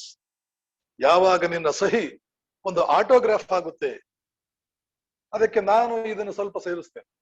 When your birthday becomes a national festival, when your birthday becomes a state festival, when your birthday becomes a festival for the whole mankind, then your life has been a tremendous success. ನಿನ್ನ ಜೀವನ ಸಾರ್ಥಕವಾಗಿದೆ. ನಮ್ಮ ಜೀವನ ಸಾರ್ಥಕವಾಗೋದು ಬೇಡವೆ? ಅದಕ್ಕೆ ಒಂದು ಜನ್ಮದಲ್ಲಿ ಆಗದೆ ಇರಬಹುದು. ಬುದ್ಧ 100 ಜನ್ಮ ತಗೊಂಡ ಜೀವನ ಸಾರ್ಥಕ ಮಾಡಿಕೊಳ್ಳೋದಕ್ಕೆ. ನಾವು ಕೂಡ 100 ಜನ್ಮ ತಗೊಳ್ಳೋಣ, ಆದ್ರೆ ಪ್ರಯಾಣ ಮುಂದುವರಿಯಲಿ. ಪ್ರಯಾಣ ಇವತ್ತೇ ಪ್ರಾರಂಭ ಆಗಲಿ. ಯಾವತ್ತು ಗುರಿ ಮುಟ್ಟುತ್ತೇವೋ ಚಿಂತೆ ಇಲ್ಲ, ಪ್ರಯಾಣವಂತೂ ಇವತ್ತೇ ಪ್ರಾರಂಭ ಆಗಲಿ. ನಮ್ಮ ಜನ್ಮದಿನಗಳನ್ನ ನಾವು ಸಾರ್ಥಕ ಮಾಡ್ಕೊಳ್ಬೇಕು ಅಂತಿದ್ರೆ ಹಾಗೆ ಸಾಮಾನ್ಯರಂತೆ ಹುಟ್ಟಿ ಅದ್ಭುತವಾದ ರೀತಿಯಲ್ಲಿ ತಮ್ಮ ಜನ್ಮಗಳನ್ನು ಸಾರ್ಥಕ ಮಾಡಿಕೊಂಡವರು ಸಾವಿರಾರು ಜನ ಇದ್ದಾರೆ ಇತಿಹಾಸದಲ್ಲಿ. ಒಬ್ಬರ ಇಬ್ಬರ ಸಾವಿರಾರು ಜನ ಇದ್ದಾರೆ. ಅಂತಹ ವಾತಾವರಣವನ್ನು ನಿರ್ಮಾಣ ಮಾಡುವುದಕ್ಕೇನೆ ಇವತ್ತು ನಮ್ಗೆ ಸದ್ಗೃಹಸ್ಥ ಬೇಕಾಗಿದೆ. ಅಂತಹ ವಾತಾವರಣ ನಿರ್ಮಾಣ ಆಗ್ಬೇಕಲ್ಲ. ಒಳ್ಳೆ ವಾತಾವರಣ ಕೊಟ್ರೆ, ಸ್ವಾಮಿ ಹರ್ಷಾನಂದಜಿ ಮಹಾರಾಜ್ ಕೆಲವು ತಿಂಗಳ ಹಿಂದೆ ತೀರ್ಕೊಂಡು, ಅವರು ಮೈಸೂರು ರಾಮಕೃಷ್ಣಾಶ್ರಮ ನಡೆಸುವಂತ ಶಾಲೆಯಲ್ಲಿ 30 ವರ್ಷಗಳ ಕಾಲ ಕೆಲಸ ಮಾಡಿದ್ರು. ಬೆಂಗಳೂರಿನಲ್ಲಿ ಒಂದು ಯೂತ್ ಕನ್ವೆನ್ಷನ್ ನಲ್ಲಿ ನಾನು ಕೂಡ ಅವಾಗ ಸನ್ಯಾಸ ಆಗಿರ್ಲಿಲ್ಲ, ಒಬ್ಬ ಯುವಕ ಅದರಲ್ಲಿ ಭಾಗವಹಿಸಿದ್ದೆ. ರಾಮಕೃಷ್ಣಾಶ್ರಮದ ಯಾವುದೇ ಕಾರ್ಯಕ್ರಮಕ್ಕೆ ಭಾಗವಹಿಸದೆ ಇರ್ತಿರ್ಲಿಲ್ಲ, ನಾನು ಭಾಗವಹಿಸಿದ್ದೆ. ಆ ಯೂತ್ ಕನ್ವೆನ್ಷನ್ ನಲ್ಲಿ ಗವರ್ನರ್ ಕೂಡ ಇದ್ರು. ಕೀನೋಟ್ ಅಡ್ರೆಸ್ ಸ್ವಾಮಿ ಹರ್ಷಾನಂದಜಿ ಅವರೇ ಮಾಡಿದ್ರು. ಅಶೋಕ್ನಾಥ್ ಬ್ಯಾನರ್ಜಿ ಅವರು ಗವರ್ನರ್ ಅವಾಗ. ಸ್ವಾಮಿ ಶ್ರೀಧರಾನಂದ್ ಈಗ ಆಸ್ಟ್ರೇಲಿಯಾದ ಬಹುಶಃ ಮೆಲ್ಬರ್ನ್ ರಾಮಕೃಷ್ಣ ಸ್ವಾಮಿ ಶ್ರೀಧರಾನಂದಜಿ ಅದ್ಭುತವಾದ ವಾಗ್ಮಿಗಳು. ಅವ್ರದ್ದು ಪ್ರಧಾನ ಉಪನ್ಯಾಸ ಕೀನೋಟ್ ಅಡ್ರೆಸ್ ಸ್ವಾಮಿ ಹರ್ಷಾನಂದಜಿ ಅವರು. ಸ್ವಾಮಿ ಹರ್ಷಾನಂದಜಿ ನೆನ್ಪಿಟ್ಕೊಳ್ಳಿ, ಸಾಮಾನ್ಯರಲ್ಲ. SSLC ಯಲ್ಲಿ ಅವರು 5ನೇ ರ್ಯಾಂಕ್ ಇಡೀ ಕರ್ನಾಟಕಕ್ಕೆ. ಅಂದಿನ ಮೈಸೂರು ಅಂದ್ರೆ ಮೈಸೂರು ಅಂತ ಅದ್ರ ಹೆಸರು, ಈಗಿನ ಹಾಗೆ 20 ಜಿಲ್ಲೆಗಳು ಆ ವೇಳೆಗಿತ್ತು. SSLC ನಲ್ಲಿ ಅವರು 5ನೇ ರ್ಯಾಂಕ್, PUC ನಲ್ಲಿ 3ನೇ ರ್ಯಾಂಕ್, BE ನಲ್ಲಿ ಫಸ್ಟ್ ರ್ಯಾಂಕ್, ಗೋಲ್ಡ್ ಮೆಡಲಿಸ್ಟ್. ಸಾಮಾನ್ಯರಲ್ಲ ಅವರು. ಸಂಸ್ಕೃತ, ತಮಿಳು, ತೆಲುಗು, ಕನ್ನಡ, ಇಂಗ್ಲಿಷು 5 ಭಾಷೆಗಳಲ್ಲಿ ಅದ್ಭುತವಾದ ವಾಗ್ಮಿಗಳು, ಅದ್ಭುತವಾದ ಪಾಂಡಿತ್ಯ ಉಳ್ಳವರು. ಎನ್ಸೈಕ್ಲೋಪೀಡಿಯಾ ಆನ್ ಹಿಂದೂಯಿಸಂ ಅವರ ಮೇರು ಕೃತಿ. ಅದು ಬಿಟ್ಟು ಸುಮಾರು 50-60 ಪುಸ್ತಕ ಬರೆದಿರಬಹುದು. ಒಂದೊಂದು ಕೂಡ ಒಂದು ಮಾನ್ಯುಮೆಂಟಲ್ ಪುಸ್ತಕ. ಸ್ವಾಮಿ ಹರ್ಷಾನಂದಜಿ ಈ ಯೂತ್ ಕನ್ವೆನ್ಷನ್ ನಲ್ಲಿ ಒಂದು ವಾಕ್ಯ ಹೇಳ್ತಾರೆ. Based on my association with the student community in the present day India for more than 30 years. Based on my association with the student community of India for the past 30 years, I can assure you with a firm conviction that the blood of our rishis is still flowing in our boys. ನಮ್ಮ ಋಷಿ ಮುನಿಗಳ ರಕ್ತ ಇವತ್ತಿಗೂ ನಮ್ಮ ಹುಡುಗರ ರಕ್ತನಾಳಗಳಲ್ಲಿ ಹರಿತಾ ಇದೆ. ಇದನ್ನ ನಾನು ಸುಮ್ಮನೆ ಕೂತ್ಕೊಂಡು ಹೇಳ್ತಾ ಇಲ್ಲ. 30 ವರ್ಷಗಳ ಕಾಲ ಮೈಸೂರು ರಾಮಕೃಷ್ಣಾಶ್ರಮದ ಶಾಲೆಯಲ್ಲಿ ಕರ್ನಾಟಕದ ಮೂಲೆ ಮೂಲೆಯಿಂದ ಬರುವಂತಹ ವಿದ್ಯಾರ್ಥಿಗಳ ಜೊತೆ ನೇರವಾದ ಸಂಪರ್ಕ ನನಗೆ ಇದೆ. ಇದರ ಆಧಾರದ ಮೇಲೆ ನಾನು ಹೇಳ್ತಾ ಇದ್ದೇನೆ, ನಮ್ಮ ಹುಡುಗರ ಅಂದ್ರೆ ಹುಡುಗಿಯರು ಕೂಡ, ನಮ್ಮ ಹುಡುಗರ ಬಾಲಕ ಬಾಲಕಿಯರ ರಕ್ತನಾಳಗಳಲ್ಲಿ ನಮ್ಮ ಋಷಿ ಮುನಿಗಳ ರಕ್ತ ಇವತ್ತಿಗೂ ಹರಿತಾ ಇದೆ. ಆದರೆ ಸಮಸ್ಯೆ ಎಲ್ಲಿದೆ? ಋಷಿ ಮುನಿಗಳನ್ನ, ರಾಜರ್ಷಿಗಳನ್ನ ಭಾರತೀಯ ಸಂಸ್ಕೃತಿಯಲ್ಲಿ ಇರ್ತಕ್ಕಂಥ, ನಮ್ಮ ಮುಂದೆ ಇಟ್ಟಿರ್ತಕ್ಕಂಥ ಗುರಿ ಅದ್ಭುತವಾದ್ದು. ಎರಡೇ ಗುರಿ ಇದೆ. ಏನದು? ಇಲ್ಲ ಋಷಿಯಾಗು, ಸಂತನಾಗು, ಇಲ್ಲ ಸಂತನಾಗು, ಇಲ್ಲ ಸಾರ್ವಭೌಮನಾಗು. ರಾಜರ್ಷಿಯಾಗು, ಇಲ್ಲ ಬ್ರಹ್ಮರ್ಷಿಯಾಗು, ಮಹಾ ತಪಸ್ವಿಯಾಗು. ರಾಜರ್ಷಿ ಅಂದ್ರೆ ಏನು? ಹೊರಗಡೆ ಜಗತ್ತಿಗೆ ಒಡೆಯ, ಹೊರಗಡೆ ಜಗತ್ತನ್ನು ಗೆಲ್ಲುವವನು. ಬ್ರಹ್ಮರ್ಷಿ ಅಂದ್ರೆ ಏನು? ಒಳಗಡೆ ಜಗತ್ತಿಗೆ ಒಡೆಯ, ಒಳಗಡೆ ಜಗತ್ತಿನ ಚಕ್ರವರ್ತಿ. ಇಲ್ಲ ಒಳ ಜಗತ್ತನ್ನು ಗೆದ್ದಂತಹ ಚಕ್ರವರ್ತಿಯಾಗು, ಇಲ್ಲ ಹೊರ ಜಗತ್ತನ್ನು ಗೆದ್ದಂತಹ ಚಕ್ರವರ್ತಿಯಾಗು. ಸೋಂಬೇರಿತನಕ್ಕೆ, ಸಣ್ಣ ಪುಟ್ಟ ವಿಷಯಗಳಿಗೆ ಇಲ್ಲಿ ಆಸ್ಪದ ಇಲ್ಲ. You can't waste your life. ಕ್ಷಣಶಃ ಕಣಶಶ್ಚೈವ ವಿದ್ಯಾಂ ಅರ್ಥಂಚ ಸಾಧಯೇತ್. ಒಂದೊಂದು ಕ್ಷಣವೂ ಕೂಡ ವ್ಯರ್ಥ ಮಾಡದೆ ವಿದ್ಯೆಯನ್ನು ಗಳಿಸಬೇಕು. ಒಂದೊಂದು ಕಣವನ್ನು ವ್ಯರ್ಥ ಮಾಡದೆ ಧನವನ್ನು ಗಳಿಸಬೇಕು. ಬೃಹತ್ ಶ್ರೀಮಂತನಾಗಬೇಕು, ಮಹಾನ್ ವಿದ್ಯಾವಂತನಾಗಬೇಕು. ನೀನ್ ಆರಿಗಾದಿಯೋ ಯಲಮಾನವ ಅನ್ನುವಂತಹ ಸಾಮಾನ್ಯ ಮನುಷ್ಯನ ಹಾಗೆಯೋ, ಸಾಲೋಮಾನ್ ಗ್ರ್ಯಾಂಡಿ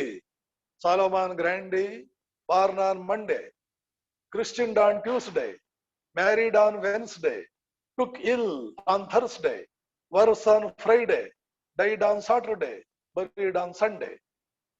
This is the end of Solomon Grundy. Solomon Grundy ಆಗಬೇಡವೋ, a grand personality ಆಗು. ಸಾಲೋಮನ್ ಗ್ರ್ಯಾಂಡಿ ಆಗ್ಬೇಡ, ಎ ಗ್ರ್ಯಾಂಡ್ ಪರ್ಸನಾಲಿಟಿ ಆಗು. ಇದಕ್ಕೆಲ್ಲ ಹೇಗೆ ಸುಮ್ನೆ ಆಗುತ್ತಾ? ಸುಮ್ನೆ ಆಗಲ್ಲ. ಯಾವುದು ಕೇವಲ ಆಸೆ ಪಟ್ರೆ ಆಗಲ್ಲ. If wishes were the horses anyone could ride on that. ಕೇವಲ ಆಸೆಗಳನ್ನು ಇಟ್ಕೊಂಡ್ರೆ ಆಗಲ್ಲ. ಅದನ್ನ ಕಾರ್ಯಗತಗೊಳಿಸಬೇಕು, ಸಾಧಿಸಬೇಕು ಜೀವನದಲ್ಲಿ. ಅದನ್ನು ಸಾಧಿಸಬೇಕು ಜೀವನದಲ್ಲಿ. ಪರಮಾತ್ಮ ಮಾನವ ಶರೀರ ಅಂತ ಕೊಟ್ಟಿದ್ದಾನೆ. ಇದೇನು ಸಾಮಾನ್ಯವಾದದ್ದೇ? ಒಂದೊಂದು ಅಂಗ, ಮೊದಲನೇ ಉಪನ್ಯಾಸದಲ್ಲಿ ಹೇಳಿದ್ದೆ, ಕಣ್ಣು, ಕಿವಿ, ಮೂಗು, ಒಂದೊಂದರ ಶಕ್ತಿ ಎಷ್ಟು? ಪ್ರಕೃತಿಯನ್ನು ಗೆಲ್ಲಬಲ್ಲ ಶಕ್ತಿ ಒಂದೊಂದು ಅಂಗಕ್ಕೂ ಇದೆ. ಒಂದೊಂದು ಅಂಗವೇ ಇಡೀ ಪ್ರಕೃತಿಯನ್ನು ಗೆದ್ದು ಬಿಡುತ್ತೆ. ಅಂತ ಹತ್ತಾರು ನೂರಾರು ಅಂಗಗಳನ್ನು ಒಟ್ಟಿಗೆ ಸೇರಿಸಿ 100 ವರ್ಷ ಆಯುಷ್ಯ ಕೊಟ್ಟಿದ್ದಾನೆ.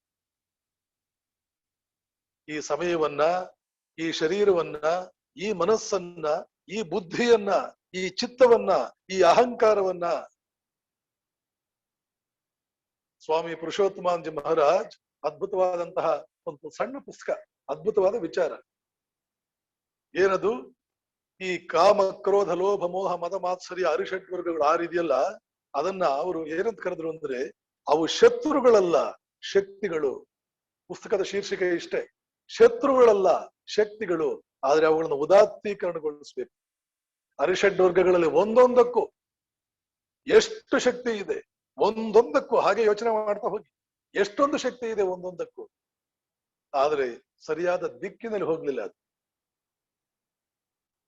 ಸರಿಯಾದ ದಿಕ್ಕಿನಲ್ಲಿ ಹೋಗ್ಲಿಲ್ಲ. ಏನೇ ಇರ್ಲಿ, ಎಲ್ಲದರ ಟ್ರೈನಿಂಗ್ ಗ್ರೌಂಡ್, ತರಬೇತಿ ಶಾಲೆ ಯಾವುದು? ಸದ್ಗೃಹಸ್ಥನ ಮನೆ. ಒಂದ್ ರೀತಿ ಪೀಠಿಕೆ ಆಯ್ತು ಇಲ್ಲಿವರೆಗೆ, ಚಿಂತೆ ಇಲ್ಲ. ಸದ್ಗೃಹಸ್ಥ ಹೇಗೆ ನಿರ್ಮಾಣವಾಗ್ತಾನೆ? ಗೃಹಸ್ಥ ಮೊದಲು ನಿರ್ಮಾಣ ಆಗ್ತಾನೆ. ಗೃಹಸ್ಥ ನಿರ್ಮಾಣವಾಗುವುದಕ್ಕೆ ಒಂದು ದೀಕ್ಷಾ ಸಮಾರಂಭ ಇದೆ. ನೆನಪಿಟ್ಕೊಳ್ಳಿ, ಭಾರತೀಯ ಸಂಸ್ಕೃತಿಯಲ್ಲಿ 16 ದೀಕ್ಷೆಗಳಿವೆ. 16 ದೀಕ್ಷೆಗಳು, ಒಂದಲ್ಲ ಎರಡಲ್ಲ. ಕೊನೆಯದು ಮರಣ, 16ನೇದು ಮರಣ,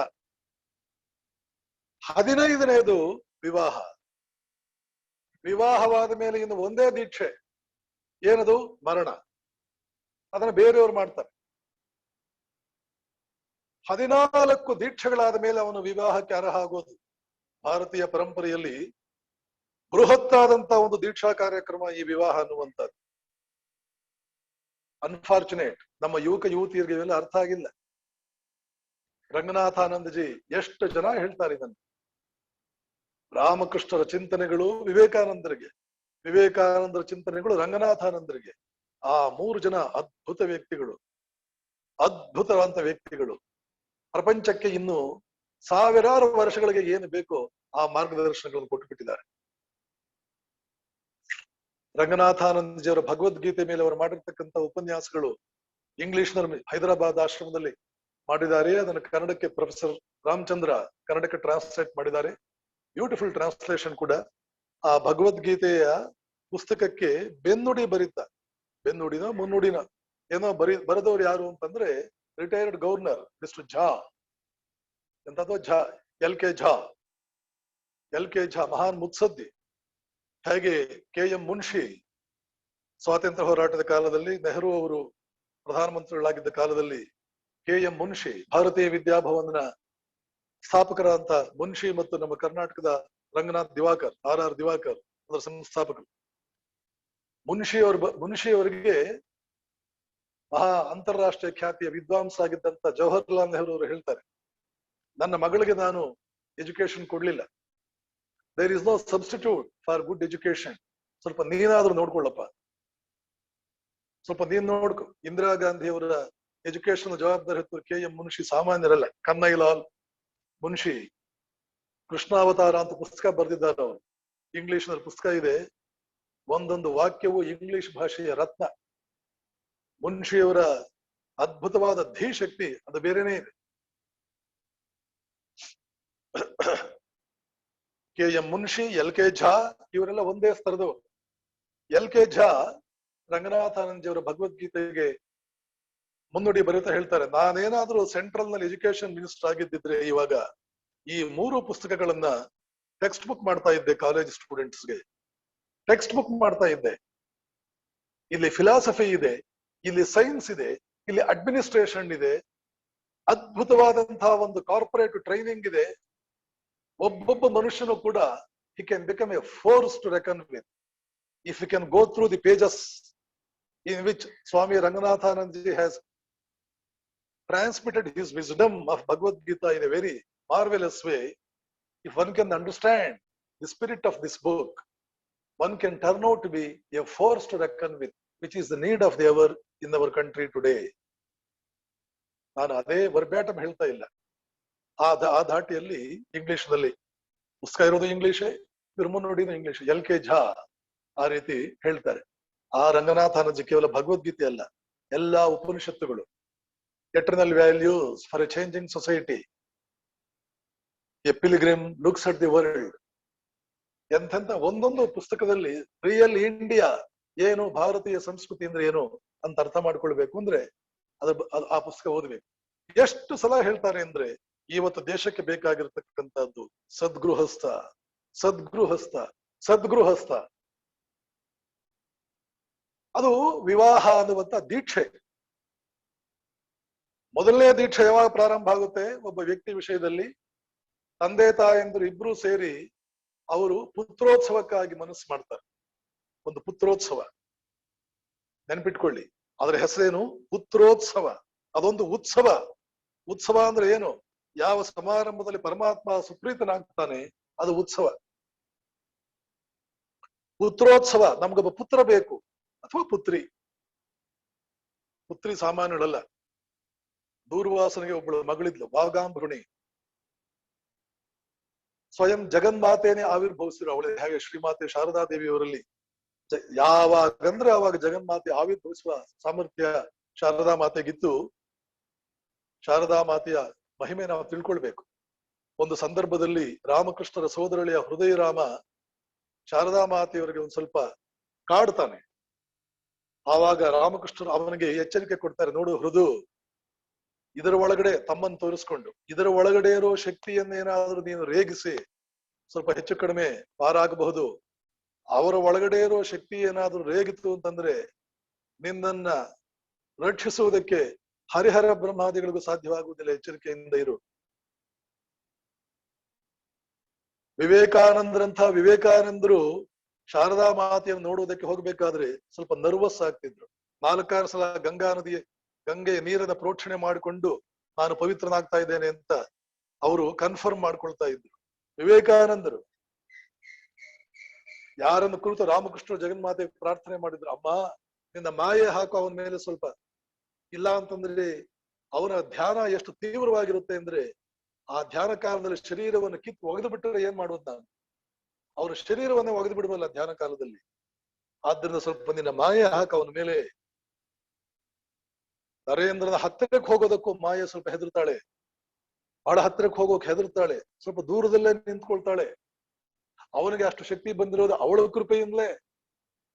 ಆದ್ರೂ ಅವಳೇ ಅವನ ಹತ್ರ ಹೋಗೋದಕ್ಕೆ ಹೆದರ್ತಾಳೆ.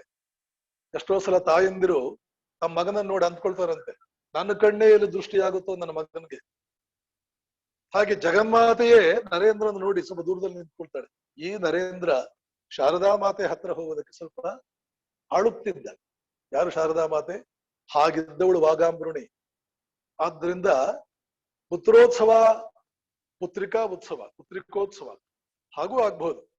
ಪುತ್ರೋತ್ಸವ ವಿವಾಹ ಅಂತಂದ್ರೆ ಮನುಷ್ಯನ ದೀಕ್ಷಾ ಸಮಾರಂಭ ಪ್ರಾರಂಭ ಆಗೋದು ಆ ಮನುಷ್ಯ ಹುಟ್ಟುವುದಕ್ಕೆ ತಂದೆ ತಾಯಿಯಂದ್ರೆ ಒಂದು ನಿರ್ಧಾರ ಮಾಡಿ ಪುತ್ರೋತ್ಸವ ಮಾಡೋದಕ್ಕೆ ಹೊರಡ್ತಾರಲ್ಲ, ಒಂದು ಸಂಕಲ್ಪ ಮಾಡ್ತಾರಲ್ಲ, ಅದು ಮೊದಲನೇ ದೀಕ್ಷೆ. ಹಾಗೆಯೇ ಹಲವಾರು ದೀಕ್ಷೆಗಳು. ಜನ್ಮ ಆಯಿತು, ಆಮೇಲೆ ಬೇರೆ ಬೇರೆ ಉಪನಯನ ಅಥವಾ ಅಕ್ಷರಾಭ್ಯಾಸದ ದೀಕ್ಷೆ, ಆಮೇಲೆ ವಿವಾಹ. ಈ ವಿವಾಹ 15ನೇ ದೀಕ್ಷೆ. 14 ದೀಕ್ಷೆಗಳನ್ನು ಪಡೆದುಕೊಂಡು, ದೀಕ್ಷೆ ಅಂದ್ರೆ ಏನು? Training, commitment and training. ಒಂದು ತತ್ವಕ್ಕಾಗಿ ಬದ್ಧತೆ. ಉಪನಯನ ಉದಾಹರಣೆಗೆ ಯಜ್ಞೋಪವೀತ ಧಾರಣೆ, ಉಪನಯನ. ಅದೇ ಒಂದು ಬದ್ಧತೆ ಇದೆ. ಏನದು? ನಾನು ಯಾವಾಗಲೂ ಪ್ರತಿಯೊಂದನ್ನು ಸರಿಯಾದ ದೃಷ್ಟಿಕೋನದಿಂದ ನೋಡ್ತೇನೆ. ಪ್ರತಿಯೊಂದನ್ನು ಕೂಡ ಸರಿಯಾದ ದೃಷ್ಟಿಕೋನದಿಂದ ನೋಡ್ತೇನೆ. ನನ್ನ ದೃಷ್ಟಿಕೋನ ವೈಯಕ್ತಿಕ ನೆಲೆಯಲ್ಲಿ ನಿಂತು ನಾನು ನೋಡುವುದಿಲ್ಲ. ಪ್ರತಿಯೊಂದನ್ನು ಚರಮ ಸತ್ಯದ ನೆಲೆಯಲ್ಲಿ ನಿಂತು ಪ್ರತಿಯೊಂದನ್ನು ನೋಡ್ತೇನೆ. ಉಪನಯನ, ಎರಡನೇ ಕಣ್ಣು. ನಯನ ಅಂದ್ರೆ ಕಣ್ಣು. ಎರಡನೇ ಕಣ್ಣು, ದೃಷ್ಟಿಕೋನವೇ ಬದಲಾವಣೆ ಆಗ್ಬೇಕಿಂದ ಮೇಲೆ ಪ್ರಪಂಚದ ಕಡೆಗೆ. ಅದೊಂದು ದೀಕ್ಷಾ. ಪಾಸಿಟಿವ್ ಆಟಿಟ್ಯೂಡ್ ಬಂತು, ಪಾಸಿಟಿವ್ ಮೆಂಟಾಲಿಟಿ ಬಂತು, ರೈಟ್ ಆಟಿಟ್ಯೂಡ್ ಬಂತು. ಪ್ರತಿಯೊಬ್ಬರಲ್ಲೂ ಒಳಿತನ್ನೇ ನೋಡುವಂತಹದ್ದು, ಎಲ್ಲೂ ಕೆಡುಕನ್ನು ಕಾಣುವಂತಹದ್ದಲ್ಲ, ಇದು ಬಂತು. ಇಡೀ ಎಜುಕೇಶನ್, ಪರ್ಸನಾಲಿಟಿ ಡೆವಲಪ್ಮೆಂಟ್ ಸಂಬಂಧಪಟ್ಟಂತ ಪ್ರತಿಯೊಂದು ಇದು ಒಂದು ದೀಕ್ಷೆ. ಸನ್ಯಾಸದ ಕಾಲದಲ್ಲಿ ಎಲ್ಲಾ ದೀಕ್ಷೆಗಳನ್ನು ಬಿಡ್ತಾನೆ. ಯಾಕೆಂದ್ರೆ ಈ ದೀಕ್ಷೆ ಇರೋದು ಸಮಾಜಕ್ಕೋಸ್ಕರ. ಸನ್ಯಾಸಿ ಸಮಾಜಕ್ಕೆ ಸೇರಿದವನಲ್ಲ. ಇನ್ನು ಮುಂದೆ ಅವನಿಗೆ ಒಂದೇ ದೀಕ್ಷೆ, ಏನದು? ಪರಮಾತ್ಮನನ್ನು ಬಿಟ್ಟು ಬೇರೆ ಇನ್ಯಾವುದರ ಕಡೆಗೂ ನನಗೆ ಬದ್ಧತೆ ಇಲ್ಲ. ಈ 16 ದೀಕ್ಷೆಗಳಲ್ಲಿ ಸನ್ಯಾಸ ಬರಲ್ಲ. ಅಲ್ಲಿ ದೀಕ್ಷೆಗಳನ್ನು ಬಿಡುವಂತಹದ್ದಲ್ಲಿ ಯಜ್ಞೋಪವೀತನ ವಿಸರ್ಜನೆ ಮಾಡೋದು, ಶಿಖಾ ವಿಸರ್ಜನೆ ಮಾಡೋದು, ಉಡುದಾರ ವಿಸರ್ಜನೆ ಮಾಡೋದು, ಹುಟ್ಟಿದಂತ ತಂದೆ ತಾಯಂದ್ರಿಗೆ ಶ್ರಾದ್ದ ಮಾಡಿಬಿಡೋದು, ಹಿಂದೆ ತಾನೇನು ವ್ಯಕ್ತಿಯಾಗಿದ್ನೋ ಅವನಿಗೆ ಶ್ರಾದ್ದ ಮಾಡ್ಕೊಳ್ಳೋದು, ಎಲ್ಲದಿಂದ ಬಿಡಿಸ್ಕೊಂಡೇನಾದೆ? ವಿಶ್ವ ಮಾನವನಾದೆ. ಇಲ್ಲಿವರೆಗೆ ಸಮಾಜಕ್ಕೆ ಸೇರಿದ್ದೆ, ಈಗ ಸಮಾಜಕ್ಕೆ ಸೇರಿದವನಲ್ಲ. ಈಗ ನಾನು ವಿಶ್ವಕ್ಕೆ ಸೇರಿದವನು, ಪ್ರಕೃತಿಗೆ ಸೇರಿದವನು. ಗಾಳಿ ಬೆಳಕುಗಳು ಹೇಗೆ ವಿಶ್ವಕ್ಕೆ ಸೇರಿದೆ, ಹಾಗೆ ನಾನು ವಿಶ್ವಕ್ಕೆ ಸೇರಿದವನು. ಏನೇ ಇರ್ಲಿ, 16 ಸಂಸ್ಕಾರಗಳು ಇವೆ. 16 ಸಂಸ್ಕಾರಗಳು ಎಲ್ಲರಿಗೂ ಆಗುತ್ತಾ? ಕೆಲವು ಸಂದರ್ಭಗಳಲ್ಲಿ ಆಗಲ್ಲ. ಏನ್ ಮಾಡುದು ನೋಡಿ? ಭಾರತೀಯ ಋಷಿಮುನಿಗಳು ಎಷ್ಟು ಆಳವಾಗಿ ವಿಶಾಲವಾಗಿ ಯೋಚನೆ ಮಾಡ್ತಾರೆ. ತಪ್ಪೋಯ್ತು ಯಾವುದೋ ಒಂದು ಸಂಸ್ಕಾರ, ಅಥವಾ ಒಂದು ಸಂಸ್ಕಾರ ಪರಿಣಾಮಕಾರಿ ಆಗ್ಲಿಲ್ಲ. That did not fetch the fruition that was expected of it. ಫಲಕಾರಿ ಆಗ್ಲಿಲ್ಲ. ಯಾವುದಾದ್ರೂ ಒಂದರಲ್ಲಿ ಫಲಕಾರಿ ಆಗ್ಲಿಲ್ಲ ಅಂತಂದ್ರೆ ಮನುಷ್ಯನಿಗೆ ಒಂದು ರಾಜಮಾರ್ಗ ಇದೆ ಫಲಕಾರಿಯನ್ನಾಗಿಸಿಕೊಳ್ಳೋದಕ್ಕೆ. ಇನ್ನೊಂದು ರೀತಿಯಲ್ಲಿ ಫಲಕಾರಿಯನ್ನಾಗಿಸಿಕೊಳ್ಳೋದಕ್ಕೆ ಒಂದು ರಾಜಮಾರ್ಗ ಇದೆ. 2 ರಾಜಮಾರ್ಗಗಳಿದೆ ಅಂತ. 2 ರಾಜಮಾರ್ಗಗಳಿವೆ. ತನ್ನ ಸ್ವಂತ ಪ್ರಯತ್ನದಿಂದ ಆಗ್ತಾ ಇಲ್ಲ. 2 ರಾಜಮಾರ್ಗಗಳಿದೆ. ಯಾವತ್ತ 2 ರಾಜಮಾರ್ಗಗಳು? ಪರಮಶ್ರೇಷ್ಠನಾದಂತಹ ಗುರುವನ್ನು ಸಮೀಪಿಸಿ ಸಂಪೂರ್ಣವಾಗಿ ಶರಣಾಗತನಾಗಿ ಅವನ ಕೃಪೆಯನ್ನ ಬಯಸೋದು. ಗುರು ಕೇವಲ ಇಚ್ಛಾ ಮಾತ್ರದಿಂದ, ಸಂಕಲ್ಪ ಮಾತ್ರದಿಂದ ಯಃ ಕಶ್ಚಿತ್ ಶಿಷ್ಯನನ್ನ ಆಶ್ಚರ್ಯವತ್ ಪಶ್ಯತಿ ಕಶ್ಚಿದೇನಂ ಆಶ್ಚರ್ಯೋ ವಕ್ತ ಕುಶಲೋಸ್ಯ ಲಬ್ಧ ಆಶ್ಚರ್ಯೋ ಜ್ಞಾತ ಕುಶಲಾನುಶಿಷ್ಟ ಅಂತ ಕಠೋಪನಿಷತ್ ಯಾವ ಮಹಾನ್ ವ್ಯಕ್ತಿಯನ್ನು ನೋಡಿ, ಏನಪ್ಪ ಆಶ್ಚರ್ಯಕರನಾದ ಗುರು, ಇನ್ನು ಇವನ ಶಿಷ್ಯರು ಆಶ್ಚರ್ಯಕರನಾಗಿಲ್ಲದೆ ಇರ್ತಾನೆಯೇ ಅಂತ ಕಠೋಪನಿಷತ್ ಯಾರ ಬಗ್ಗೆ ಉದ್ಗಾರ ತೆಗೆದಿಯೋ ಅಂತಹ ಗುರುವನ್ನು ಸಮೀಪಿಸೋದು. ಮುಂಡಕೋಪನಿಷತ್ನಲ್ಲಿ ಹೇಳ್ತಾರೆ,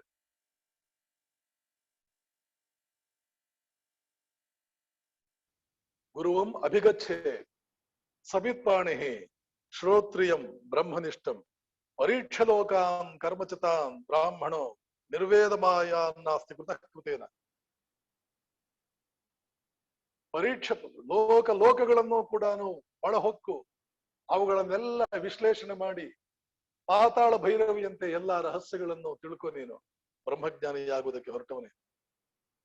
ತದ್ವಿಜ್ಞಾನಾರ್ಥಂ, ಅದನ್ನು ತಿಳಿಯೋದಕ್ಕೆ, ತದ್ವಿಜ್ಞಾನಾರ್ಥಂ ಅಭಿಗಚ್ಚೇತು ಸ್ಥಮಿತ್ಪಾಣಿ ಶ್ರೋತ್ರಿಯಂ ಬ್ರಹ್ಮನಿಷ್ಠಂ. ಅದನ್ನು ತಿಳ್ಕೊಳ್ಳೋದಕ್ಕೆ ಗುರುವಿನ ಹತ್ರ, ಶ್ರೋತ್ರಿಯ ಬ್ರಹ್ಮನಿಷ್ಠನಾದ ಗುರುವಿನ ಹತ್ರ ಸಮಿತ್ ಪಾಣಿಯಾಗಿ ಹೋಗು. ಕೈಗಳಲ್ಲಿ ಸಮಿತ್ತು ಅಂದ್ರೆ ಅಶ್ವತ್ಥ ಗಿಡದ ಸಣ್ಣ ರೆಂಬೆಗಳು. ಸಮಿತ್ ಯಜ್ಞ ಹೋಮಕ್ಕಾಗಿ ಉಪಯೋಗ ಮಾಡೋದು ಅದೇನೆ. ಅಶ್ವತ್ಥ ವೃಕ್ಷವನ್ನು ಯಾಕೆ ಅದರಲ್ಲಿ ಹಾಕ್ತಾರೆ ಎನ್ನುವುದಕ್ಕೂ ಕೂಡ ಒಂದು ಅರ್ಥ ಇದೆ. ಅಶ್ವತ್ಥ ವೃಕ್ಷ ಎಷ್ಟು ಕಡಿದ್ರೂ ಕೂಡ ಕಡೀರಿ ಮತ್ತೆ ಚಿಗುರುತ್ತೆ. ಗದಗಿನ ನಮ್ಮ ಆಶ್ರಮದಲ್ಲಿ ಬಿಲ್ಡಿಂಗ್ ಮೇಲೆ ಒಂದು ಅಶ್ವತ್ಥ ವೃಕ್ಷ ಬಂದಿತ್ತು. ಒಂದು 50 ಸಲ ನಾವು ಅದನ್ನು ಬೇರು ಸಮೇತ ಕಿತ್ತಾಕಿರ್ಬೇಕು. ಈಗಲೂ ಗಿಡ ಇದೆ. ಅದಕ್ಕೋಸ್ಕರ ಕೃಷ್ಣ ಈ ಪ್ರಪಂಚದ ಮೇಲೆ ಮನುಷ್ಯನಿಗಿರುವ ಮೋಹವನ್ನ ಅಶ್ವತ್ಥ ವೃಕ್ಷಕ್ಕೆ ಹೋಲಿಸ್ತಾನೆ. ಊರ್ಧ್ವಮೂಲ ಮಧಶಾಖಂ ಅಶ್ವತ್ಥಂ ಪ್ರಾಹು ಅವ್ಯಯಂ ಛಂದಾಂಸಿ ಯಸ್ಯ ಪರ್ಣಾನಿ ಯಸ್ತಂ ವೇದಸ ವೇದವೇತ್ ಅದಶ್ಚೋರ್ಧ್ವಂ ಪ್ರಸುತಾಸ್ತಸ್ಯ ಶಾಖ ಗುಣಪ್ರವೃದ್ಧ ವಿಷಯ ಪ್ರವಾಲ ಅದಶ್ಚ ಮೂಲಾನ್ಯಮಿಸಂತಾನಿ ಕರ್ಮಾಣಿ ಬಂಧೀನಿ ಮನುಷ್ಯ ಲೋಕೆ.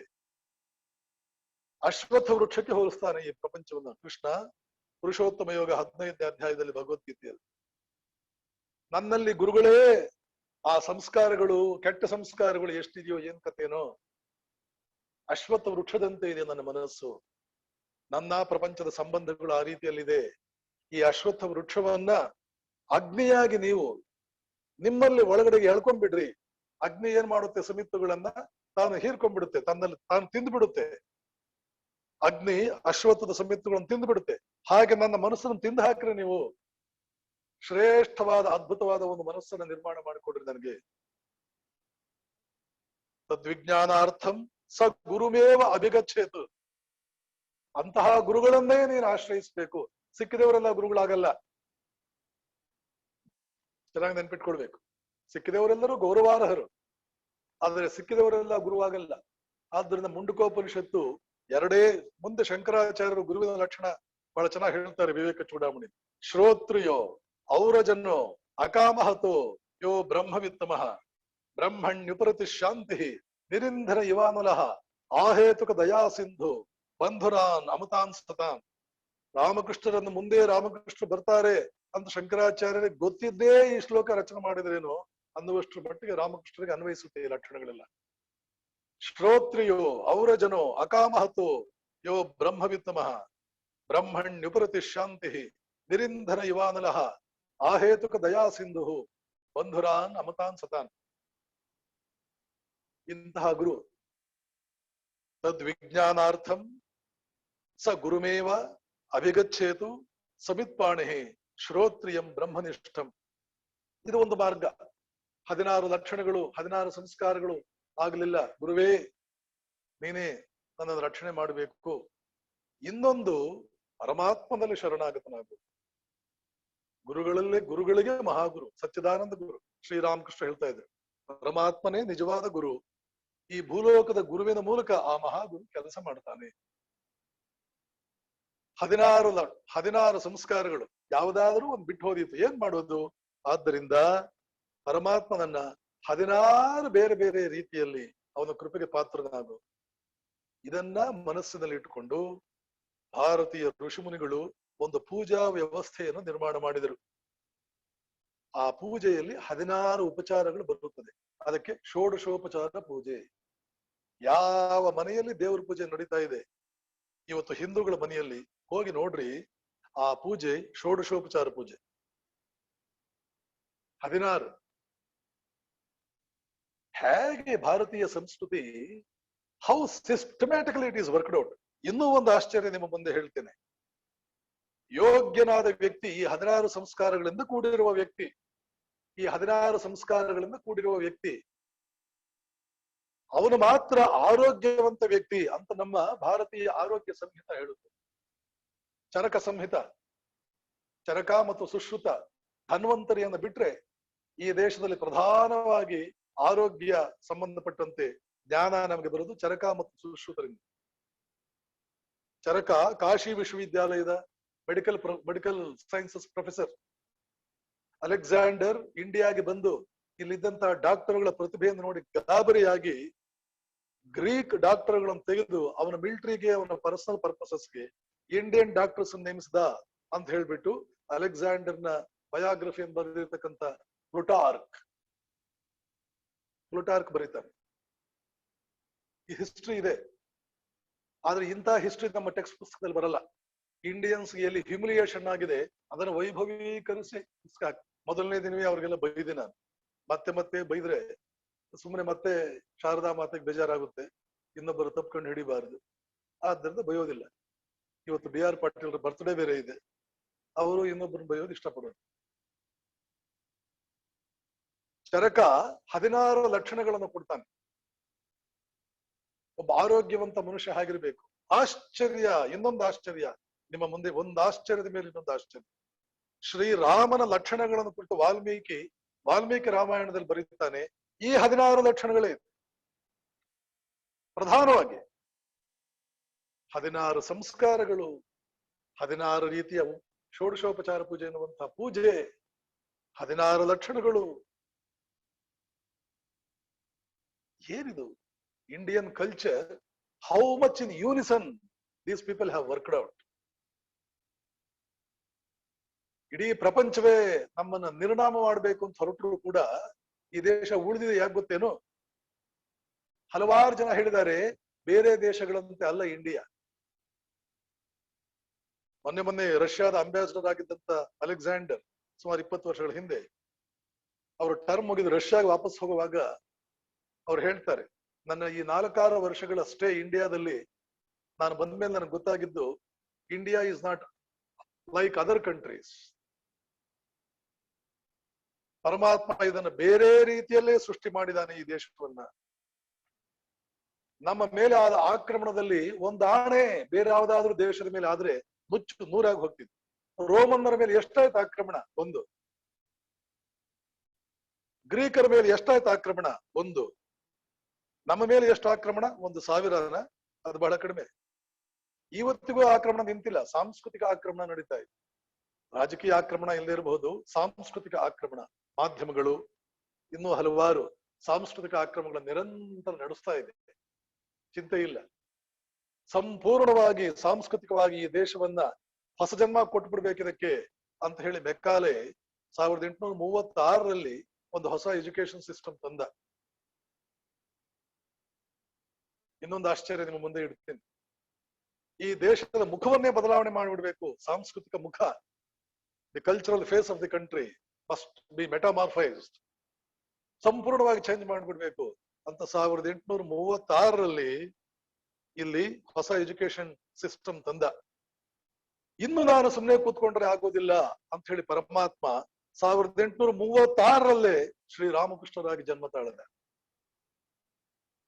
ಅಲ್ಲಿವರೆಗೆ ಹಾಗೋ ಇದ್ದ, ಇರ್ಲಿ ಪರವಾಗಿಲ್ಲ, ನಡೀತು. ಯಾವಾಗ ಭಾರತವನ್ನು ರಾಜಕೀಯವಾಗಿ ಮತ್ತೊಂದು ರೀತಿಯಲ್ಲಿ ಆಳೋದಕ್ಕೆ ಹೊರಟ್ರೆ ಪರಮಾತ್ಮ ಬಹಳ ತಲೆ ಕೆಡಿಸ್ಕೊಳ್ಳಿಲ್ಲ.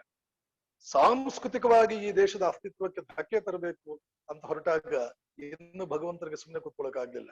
ಅದೇ ವರ್ಷವೇ ಶ್ರೀರಾಮಕೃಷ್ಣರಾಗಿ ಜನ್ಮ ಎತ್ತಿ ಮೆಕಾಲೆ ಎಜುಕೇಶನ್ ಅನ್ನ ಚೆಕ್ ಮಾಡುವುದಕ್ಕೋಸ್ಕರವೇ ರಾಮಕೃಷ್ಣ ಬಂದಿದ್ರೇನೋ ಅನ್ನುವಷ್ಟರ ಮಟ್ಟಿಗೆ ಒಂದು ಅದ್ಭುತವಾದ ಸಾಂಸ್ಕೃತಿಕ ಪುನರುತ್ಥಾನವನ್ನೇ ಮಾಡಿದ್ರು ಆಧ್ಯಾತ್ಮಿಕತೆಯ ಮೂಲಕ. ಭಾರತ ದೇಶದಲ್ಲಿ ಏನ್ ನಡೀಬೇಕಾದ್ರೂ ಅದು ಆಧ್ಯಾತ್ಮಿಕತೆಯ ಮೂಲಕವೇ ನಡಿಬೇಕು. ಇಲ್ಲ ಅಂದ್ರೆ ಅದು ನಡೆಯೋದೇ ಇಲ್ಲ. ಬೇರೆ ಮಾರ್ಗದಲ್ಲಿ ನಡೆಯೋದಕ್ಕೆ ಪ್ರಯತ್ನ ಪಟ್ಟು ಎಷ್ಟೋ ಜನ ವಿಫಲರಾಗಿದ್ದಾರೆ. ಈ ದೇಶದ ಮಣ್ಣು ಆಧ್ಯಾತ್ಮಿಕತೆಯ ಮೂಲಕ ಬಾರದೆ ಬೇರೆ ಯಾವುದಾದ್ರೂ ಮಾರ್ಗದ ಮೂಲಕ ಏನೇನು ಬರುತ್ತೋ ಅದನ್ನು ಈ ದೇಶದ ಮಣ್ಣು ಪ್ರೋತ್ಸಾಹಿಸೋದಿಲ್ಲ. ಎಷ್ಟೋ ಸುಧಾರಣೆಗಳು ಮಣ್ಣು ಪಾಲಾದವು. ಕಾರಣ ಇಷ್ಟೇ, ಅದಕ್ಕೆ ಆಧ್ಯಾತ್ಮಿಕತೆಯ ಮಾಧ್ಯಮ ಇರ್ಲಿಲ್ಲ. ಸಾಮಾಜಿಕ ಮಾಧ್ಯಮ ಇತ್ತು, ಆರ್ಥಿಕ ಮಾಧ್ಯಮ ಇತ್ತೇನೋ, ಇನ್ನೇನೋ ಮಾಧ್ಯಮಗಳಿತ್ತೇನೋ, ರಾಜಕೀಯ ಮಾಧ್ಯಮ ಇತ್ತೇನೋ, ಮಣ್ಣು ಪಾಲಾದವು. ಅದು ಆಧ್ಯಾತ್ಮಿಕ ಮಾಧ್ಯಮದ ಮೂಲಕ ಬಂದ ಕ್ರಾಂತಿ ಈ ದೇಶದ ನಿರ್ಣಾಮವಾಗಲಿಲ್ಲ. ಸ್ವಲ್ಪ ಕೆಲವು ಕಾಲ ತಲೆ ಎತ್ತೋದು, ಕೆಲವು ಕಾಲ ಸ್ವಲ್ಪ ಕುಸಿಯೋದು, ಇದು ನಡೆಯೋದೆ ಪ್ರಪಂಚದಲ್ಲಿ. ಸೃಷ್ಟಿಕರ್ತನ ಈ ಪ್ರಪಂಚದಲ್ಲಿ ಔನ್ನತ್ಯ ಮತ್ತು ಕುಸಿಯುವಿಕೆ ಇವೆರಡು ನಡೆಯುವಂತಹದ್ದೇ. ಹೀಗೆ ಈ 16 ಸಂಸ್ಕಾರಗಳೇನಾದ್ರೂ ಹೆಚ್ಚು ಕಡಿಮೆ ಆಯ್ತಾ? ಆ 16 ಲಕ್ಷಣ ಚರಕ ಹೇಳ್ತಾನೆ. ಪೂರ್ವಾಭಿಭಾಷಿ ಸುಮುಖ ಯಷ್ಟ ಹೋತ ದಾತ ಅತಿಥೀನಾಂ ಪೂಜಕ ಕಾಲೇ ಹಿತ ಮಿತ ಮಧುರಾರ್ಥವಾದಿ ನಿಶ್ಚಿಂತ ನಿರ್ಭೀಕ ಹಲೀಮಾನ್ ಧೀಮಾನ್ ದಕ್ಷ ಕ್ಷಮಾವಾನ್ ಧಾರ್ಮಿಕ ಆಸ್ತಿಕ ಮಂಗಲಾಚಾರಶೀಲ. ಪೂರ್ವಾಭಿಭಾಷಿ ಸುಮುಖ ಯಷ್ಟ ಹೋತ ದಾತ ಅತಿಥೀನಾಂ ಪೂಜಕ ಕಾಲೇ ಹಿತಮಿತ ಮಧುರಾರ್ಥವಾದಿ ನಿಶ್ಚಿಂತ ನಿರ್ಭೀಕ ಕ್ಲೀಮಾನ್ ಧೀಮಾನ್ ದಕ್ಷ ಕ್ಷಮಾವಾನ್ ಧಾರ್ಮಿಕ ಆಸ್ತಿಕ ಮಂಗಲಾಚಾರಶೀಲ. 16 ಲಕ್ಷಣ. ಮೊದಲನೇ ಲಕ್ಷಣ ಏನ್ ಗೊತ್ತಾ? ಯಾರೇ ಎದುರುಗಡೆ ಬಂದ್ರೆ ಮೊದಲು ನೀನೇ ಮಾತಾಡಿಸು. ಪೂರ್ವಾಭಿಭಾಷಿ. ರಾಮನ ಲಕ್ಷಣಗಳನ್ನು ಹೇಳುವಾಗ, ಸದ್ಗುಣಗಳನ್ನು ಹೇಳುವಾಗ ವಾಲ್ಮೀಕಿ ಮೊದಲು ಹೇಳೋದೇ ಇದು.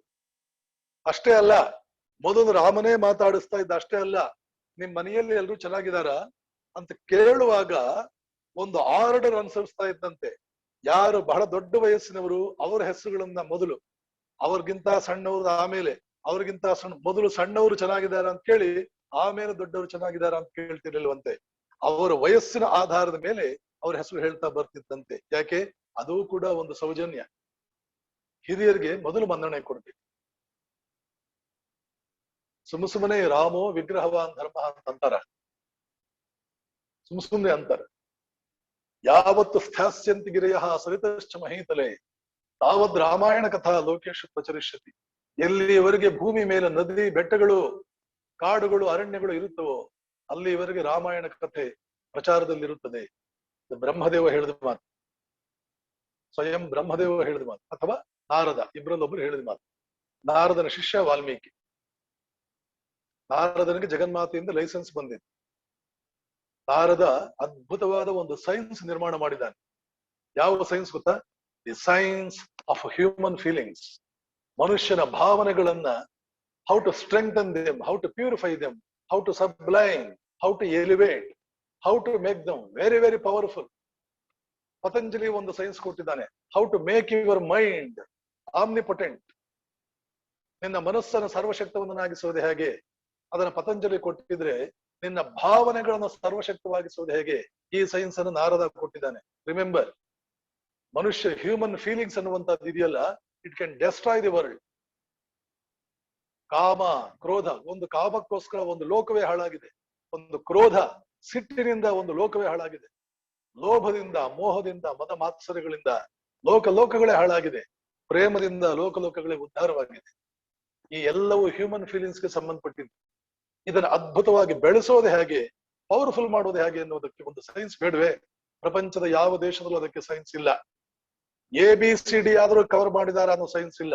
ಆದರೆ ಕಿಂಡರ್ ಗಾರ್ಟನ್ ಸ್ಟೇಜ್ ಇಂದ ಡಾಕ್ಟರೇಟ್ ಸ್ಟೇಜ್ ವರೆಗೆ ಎಕ್ಸಾಸ್ಟಿವ್ ಸೈನ್ಸ್ ಒಂದು ನಮ್ಮ ಮುಂದೆ ಇದೆ. ಅದನ್ನು ಕೊಟ್ಟವನು ನಾರದ. ನಾರದ ಭಕ್ತಿ ಸೂತ್ರಗಳು ಏನ್ ಅದ್ಭುತವಾಗಿದೆ ಗೊತ್ತಾ? ಅದು ಅದನ್ನ ಅನುಸರಿಸಿ ಪರಮಾತ್ಮನ ದರ್ಶನ ಆಗ್ಲಿಲ್ಲ ಅಂತಂದ್ರೆ ನಾನು ಜವಾಬ್ದಾರಿ. ನಾರದ ಭಕ್ತಿ ಸೂತ್ರಗಳನ್ನ ಅನುಸರಿಸ್ಕೊಂಡು ಹೋಗಿ ಭಗವದ್ ದರ್ಶನ ಆಗ್ಲಿಲ್ಲ ಅಂತಂದ್ರೆ ನಾನು ಜವಾಬ್ದಾರಿ ಅಂತ ಮಹಾತ್ಮರೊಬ್ಬರು ಹೇಳಿದ್ದಾರೆ. ಅದನ್ನ ನಾನು ಪುನರುಚ್ಚಾರ ಮಾಡ್ತಾ ಇದ್ದೇನೆ. ಹಾಗೆ ಪಾತಂಜಲಿ ಯೋಗ ಸೂತ್ರಗಳು, ಹಾಗೆ ಜ್ಞಾನ ಯೋಗ, ಬುದ್ಧಿಯನ್ನು ಉಪಯೋಗಿಸಿ ಹಾಗೆ. ಇದಕ್ಕೆ ಅದ್ವೈತ ವೇದಾಂತ ನಮಗೆ ಬಹಳ ಸಹಾಯಕಾರಿ. ಗೌಡಪಾದರು, ಶಂಕರಾಚಾರ್ಯರು, ರಮಣ ಮಹರ್ಷಿಗಳು, ವಿವೇಕಾನಂದರು ಇವರೆಲ್ಲ ಬಹಳ ಸಹಾಯಕಾರಿ. ಹಾಗೆಯೇ ನಮ್ಮ ಇಂದ್ರಿಯಗಳಿಂದ ಹೇಗೆ ನಾವು ಅದ್ಭುತವಾದ ರೀತಿಯಲ್ಲಿ ಚರ್ಮ ಗುರಿಯನ್ನು ನಾವು ಮುಟ್ಟಬಹುದು, ಅದು ಕರ್ಮಯೋಗ. ಏನೇ ಇರಲಿ, ಭಾವನೆಗಳನ್ನ ಉದಾತ್ತೀಕರಿಸಿಕೊಳ್ಳಬೇಕು. ರಾಮಾಯಣವನ್ನ ನಾರದನ ಶಿಷ್ಯ ವಾಲ್ಮೀಕಿ ಬರೆದು ಶ್ರೀರಾಮನ ವ್ಯಕ್ತಿತ್ವವನ್ನು ತಂದು, ರಾಮ ಯಾಕೆ ಎಷ್ಟು ದೊಡ್ಡ ವ್ಯಕ್ತಿತ್ವ, ಸಂಸ್ಕಾರಗಳು ಅಂದ್ರೆ ಏನು, ಇವೆಲ್ಲವೂ ಕೂಡ ಇಂದು ನಮಗೆ ಮನನ ಯೋಗ್ಯ.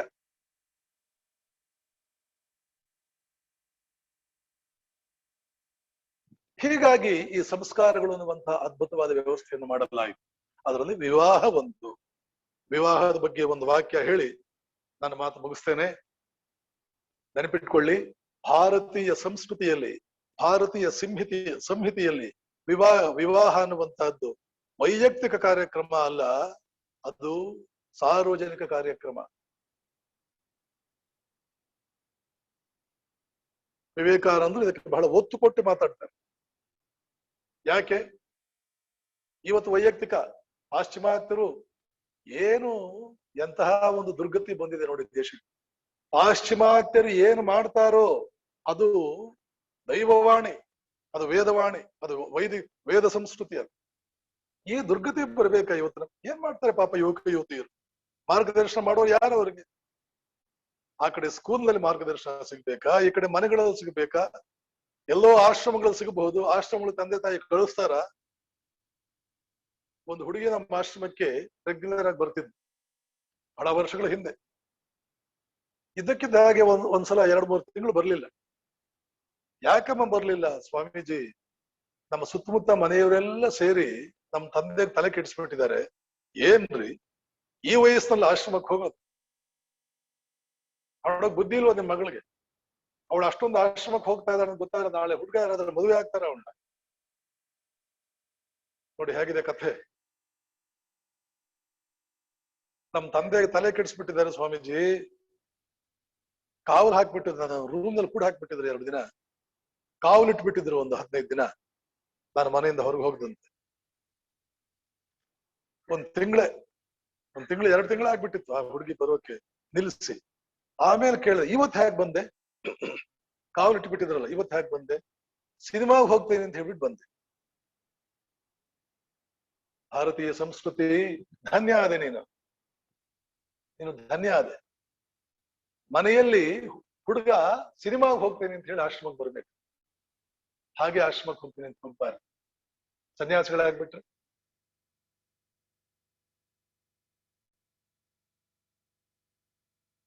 ಯಾಕೆ ವಿವಾಹ ಸಾರ್ವಜನಿಕ ಕಾರ್ಯಕ್ರಮ? ಕಾರಣ ಇಷ್ಟೇ, ನಾಳೆ ನಿನ್ನ ಹೊಟ್ಟೆಯಲ್ಲಿ ಒಬ್ಬ ರಾಕ್ಷಸ ಹುಟ್ಟಿದ್ರೆ ಕೇವಲ ನಿಮ್ಮ ಮನೆ ಆಹುತಿ ಆಗಲ್ಲ, ಇಡೀ ದೇಶವನ್ನೇ ಆಹುತಿ ತಗೊಳ್ತಾನೆ. ಯಾರು ಜವಾಬ್ದಾರಿ ಅದಕ್ಕೆ? ಅವನಿಗೆ ಜನ್ಮ ಕೊಟ್ಟ ತಂದೆ ತಾಯಂದ್ರೆ ಅವನ ಎಲ್ಲಾ ಕಾರ್ಯಗಳಿಗೆ ನಾವು ಜವಾಬ್ದಾರಿ ತಗೊಳ್ತೀರಿ. ಎಷ್ಟು ಜನ ಇಲ್ಲ ಇವತ್ತಿಂತ ರಾಕ್ಷಸರು ನಮ್ಮ ದೇಶದಲ್ಲಿ. ನಾಳೆ ನಿಮ್ಮ ಮನೆಯಲ್ಲಿ ಒಬ್ಬ ರಾಕ್ಷಸ, ಒಬ್ಬ ರಾಕ್ಷಸಿ, ಒಬ್ಬಳು ರಾಕ್ಷಸಿ ಸಾಕು, ರಾಕ್ಷಸ ಬಿಡಿ, ಒಬ್ಬಳು ಮಂಥರೆ ರಾಮಾಯಣವನ್ನು ಮಾಡ್ಲಿಲ್ವೇ? ಒಬ್ಬ ಶಕುನಿ, ಒಬ್ಬ ರಾಕ್ಷಸ, ಒಂದು ರಾಕ್ಷಸಿ. ರಾಮಾಯಣದ ಕಥಾವಸ್ತು ರಾಕ್ಷಸಿ, ರಾಮಾಯಣದ ದುರಂತಕ್ಕೆ ರಾಕ್ಷಸಿ ಕಾರಣ, ಮಹಾಭಾರತ ದುರಂತಕ್ಕೆ ರಾಕ್ಷಸ ಕಾರಣ.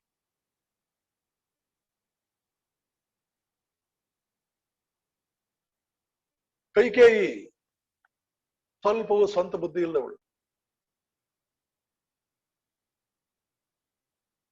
ಇಂಥವ್ರು ಹುಟ್ಟುಬಿಟ್ರೆ ಇಡೀ ಪ್ರಪಂಚವೇ ನರಕವಾಗುತ್ತೆ. ಯಾರು ಜವಾಬ್ದಾರಿ ಅದಕ್ಕೆ? ನಿಮ್ಮ ಮನೇಲಿ ಹುಟ್ಟುವ ಮಕ್ಕಳಿಗೆ ನೀವು ಜವಾಬ್ದಾರಿ ತಗೋಬೇಕು. ಹಾಗಂತ ಹೇಳಿ ಏನು ನಮ್ಮಲ್ಲಿ ಇವತ್ತು ಸಾಂಪ್ರದಾಯಿಕವಾಗಿ ವಿವಾಹದ ಪದ್ಧತಿ ಇದೆಯಲ್ಲ, ಅದೆಲ್ಲ ಕೂಡ ನಡ್ಸ್ಕೊಂಡು ಹೋಗ್ಬಿಟ್ರೆ ಅವ್ರ ಮನೆಯಲ್ಲಿ ಭಾರತ ರತ್ನಗಳೇ ಹುಟ್ಟುಬಿಟ್ಟಿದಾರ? ಇದು ಅರ್ಥವಿಲ್ಲದ ಪ್ರಶ್ನೆ. ಒಬ್ಬೊಬ್ಬ ಹುಡುಗನು, ಒಬ್ಬ ವಿಶ್ವೇಶ್ವರಯ್ಯ ಆಗಲಿ, ಒಬ್ಬ ವಿವೇಕಾನಂದ ಆಗಲಿ, ಸುಭಾಷ್ ಚಂದ್ರ ಬೋಸ್ ಆಗಲಿ, ಲಾಲ್ ಬಹದ್ದೂರ್ ಶಾಸ್ತ್ರಿ ಆಗಲಿ, ಒಬ್ಬ ಸಿ ವಿ ರಾಮನ್ ಆಗ್ಲಿ, ಐನ್ಸ್ಟೀನ್ ಆಗ್ಲಿ, ಅಬ್ದುಲ್ ಕಲಾಂ ಆಗ್ಲಿ ಅಂತ ಹೇಳೇ ನಾವು ಶಾಲೆ ಕಳಿಸೋದು, ಮಕ್ಕಳನ್ನ ಶಾಲೆ ಕಳಿಸೋದು ಹಾಗಾಗ್ಲಿ ಅಂತ. ಒಂದ್ ವೇಳೆ ಮಕ್ಕಳು ಹಾಗಾಗ್ಲಿಲ್ಲ ಅಂತ ಇಟ್ಕೊಳ್ಳಿ, ಏನ್ ಅಬ್ದುಲ್ ಕಲಾಂ ಆಗ್ಬಿಟ್ರ ಶಾಲೆಗೆ ಹೋಗಿದ್ ಮಾತ್ರಕ್ಕೆ? ಅರೆ, ನಿನ್ನ ಪಾಲಿಗೆ ಏನೇನು ಸಾಧ್ಯಗಳಿದೆಯೋ, ಏನೇನು ಸಾಧ್ಯ ಇದೆಯೋ ನಿನ್ನ ಕಡೆಯಿಂದ ಅದನ್ನು ಮಾಡಿ ಮುಗಿಸು. ಅದರ ಮೇಲೆ ನೋಡ್ಕೊಳ್ಳೋಣ. ಯಾವ ಎಚ್ಚರಿಕೆ ವಹಿಸುವುದರ ಮೂಲಕ ನಿನ್ನ ಮನೆಯಲ್ಲಿ ಹುಟ್ಟಿದ ಒಬ್ಬ ಹುಡುಗ ಅಥವಾ ಒಂದು ಹುಡುಗಿ ಲೋಕ ಕಲ್ಯಾಣಕ್ಕಾಗಿ ಸಮರ್ಪಣೆ ಮಾಡಿಕೊಂಡಂತ ಒಂದು ಜಗಜ್ಯೋತಿ ಆಗಬಲ್ಲದು. ಈಗ ಸದ್ಯಕ್ಕಂತಹ ಕೆಲವು ವ್ಯವಸ್ಥೆಗಳಿದೆಯಲ್ಲ, ಆ ವ್ಯವಸ್ಥೆಗಳನ್ನ ಪಾಲನೆ ಮಾಡು. ಅದಾಗ್ಲಿಲ್ಲ ಅಂತ ನೋಡ್ಕೊಳ್ಳೋಣ ಆಮೇಲೆ. ಈ ವ್ಯವಸ್ಥೆ ಏನ್ ಮಾಡಿದೀರಿ ನೀವು ವ್ಯವಸ್ಥೆ, ಆ ವ್ಯವಸ್ಥೆಯಲ್ಲಿ ಹುಟ್ಟಿದವರೆಲ್ಲ ಹಾಗೇನಿಲ್ಲ, ಇನ್ಯಾಕೆ ವ್ಯವಸ್ಥೆ ಬಿಟ್ಟುಬಿಡೋದ? ತಗೊಂಡ ಔಷಧಿ ಎಲ್ಲರ ಮೇಲೆ ಪರಿಣಾಮ ಬೀರಲ್ಲ, ಹಾಗಂತ ಹೇಳಿ ಮೆಡಿಕಲ್ ಕಾಲೇಜ್ ಕ್ಲೋಸ್ ಮಾಡ್ಬೇಡವಾ? RTO ಲೈಸೆನ್ಸ್ ತಗೊಂಡವರೆಲ್ಲ ಆಕ್ಸಿಡೆಂಟ್ ಮಾಡದೆ ಏನಿರಲ್ಲ, ಹಾಗಂತ ಹೇಳ್ಬಿಟ್ಟು ಲೈಸೆನ್ಸ್ ಬೇಡ ಅಂತ ಬಿಟ್ಬಿಡೋಣವಾ? ವಿಚಾರ ಮಾಡಿ. ತಪಸ್ಸಿ ಕುಳಿತವರೆಲ್ಲ ರಾಮಕೃಷ್ಣರಾಗಲ್ಲ, ಧ್ಯಾನ ಮಾಡೋದೇ ಬಿಟ್ಬಿಡೋಣವಾ? ಆದ್ದರಿಂದ ಮನುಷ್ಯ ಭಾರತೀಯ ಸಂಸ್ಕೃತಿಯಲ್ಲಿ, ಭಾರತೀಯ ಸಂಹಿತೆಯಲ್ಲಿ ಇವತ್ತು ಸಮಾಜ ಜಗತ್ತು ಅಂತ ಏನಿದೆಯೋ ಅದು ಗೃಹಸ್ಥನ ಕೊಡುಗೆ. ಮೊದಲನೇ ಎಚ್ಚರಿಕೆ ನೀನು ವಹಿಸಬೇಕಾಗಿರ್ತಕ್ಕಂಥದ್ದು, ನೀನು ಸತ್ಕುಲ ಪ್ರಸೂತ. ಒಬ್ಬ ವ್ಯಕ್ತಿ ಸತ್ಕುಲ ಪ್ರಸೂತ ಅಂತ ನೋಡೋದು ಹೇಗೆ? ಅದಕ್ಕೂ ನಮ್ಮಲ್ಲಿ ಒಂದು ಮಾನದಂಡ ಇದೆ. ಅವನ ಹಿಂದಿನ ತಲೆಮಾರುಗಳು, 3 ತಲೆಮಾರುಗಳ ತಂದೆ, 3 ತಲೆಮಾರುಗಳ ತಾಯಿ, ಹೇಗಿದೆ ಅವರ ರೆಪ್ಯುಟೇಷನ್?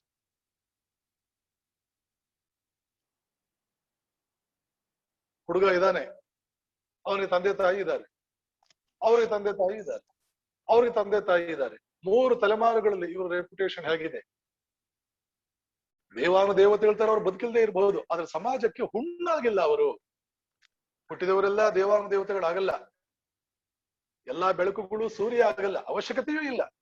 ಸೂರ್ಯ ಜಗತ್ತನ್ನು ಬೆಳಗ್ತಾನೆ. ನಮ್ಮ ಮನೆ ಬೆಳಗೋದಕ್ಕೆ ಒಂದು ಬಲ್ಬ್ ಸಾಕು, ಬೇಕಾದಷ್ಟಾಯ್ತು. ನಮ್ಮ ಮನೆಗೆ ಅವನೊಬ್ಬ ವಿಶ್ವೇಶ್ವರಯ್ಯ, ವಿವೇಕಾನಂದ ನಮ್ಮ ಮನೆ ಮಟ್ಟಿಗೆ ಆದ್ರೆ ಸಾಕು. ಜಗತ್ತನ್ನು ಬೆಳಗುವ ಸೂರ್ಯ ಆಗೋದೇನು ಬೇಕಾಗಿಲ್ಲ. ಅದು ನಮಗೆ ಗೊತ್ತು. We know the practical limitations. ಆದ್ದರಿಂದ ಹುಡುಗನೇ, ನೀನು ಸತ್ಕುಲ ಪ್ರಸೂತ. ನಾಳೆ ನಿನ್ನ ಕೈ ಹಿಡಿದು ಬರುವವಳು, ಅವಳು ಕೂಡ ಅಷ್ಟೇ ಸತ್ಕುಲ ಪ್ರಸೂತಳಾಗಿರ್ಬೇಕು. ಅದಕ್ಕಾಗಿ ಎಚ್ಚರಿಕೆ ವಹಿಸಬೇಕು. ಏನದು? ಅವರ ತಲೆಮಾರುಗಳನ್ನು ನೋಡ್ರಿ, 3 ತಲೆಮಾರುಗಳನ್ನು. ಆದ್ದರಿಂದ ವಿವಾಹಕ್ಕೆ ಬಹಳ ಜನ ಸೇರ್ತಾರೆ ಭಾರತದಲ್ಲಿ. ಗಣ್ಯರು ಮಾನ್ಯರನ್ನಲ್ಲಿ ಕೂಡಿಸಿ ಎಲ್ಲರೂ ಒಪ್ಪಿಗೆ ತಗೊಳ್ತಾರೆ. ಆ ಒಪ್ಪಿಗೆ ತಗೊಳ್ಳೋದಕ್ಕೆ ಒಂದು ಸಂಕೇತ ಇದೆ. ಒಂದು ತೆಂಗಿನಕಾಯಿ ಎಲ್ಲರ ಕಡೆ ಓಡಾಡಿಸ್ತಾರೆ, ಜೊತೆಗೆ ಅಕ್ಷತೆ ಕಳಿಸ್ತಾರೆ ಎಲ್ಲ ಕಡೆ. ತೆಂಗಿನಕಾಯಿ ಮುಡ್ತಾರೆ, ಅಕ್ಷತೆ ಕೈಯಲ್ಲಿ ಇಟ್ಕೊಳ್ತಾರೆ. ಆಮೇಲೆ ಅಕ್ಷತೆ ಹಾಕಿದ್ರೆ ಎಸ್ ನಮ್ಮ ಸಿಗ್ನೇಚರ್ ಹಾಕಿದೀವಿ ಅಂತ ಅರ್ಥ.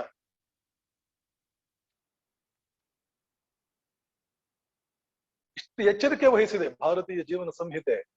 ಸದ್ಗೃಹಸ್ಥರ ನಿರ್ಮಾಣ ಮಾಡಬೇಕು.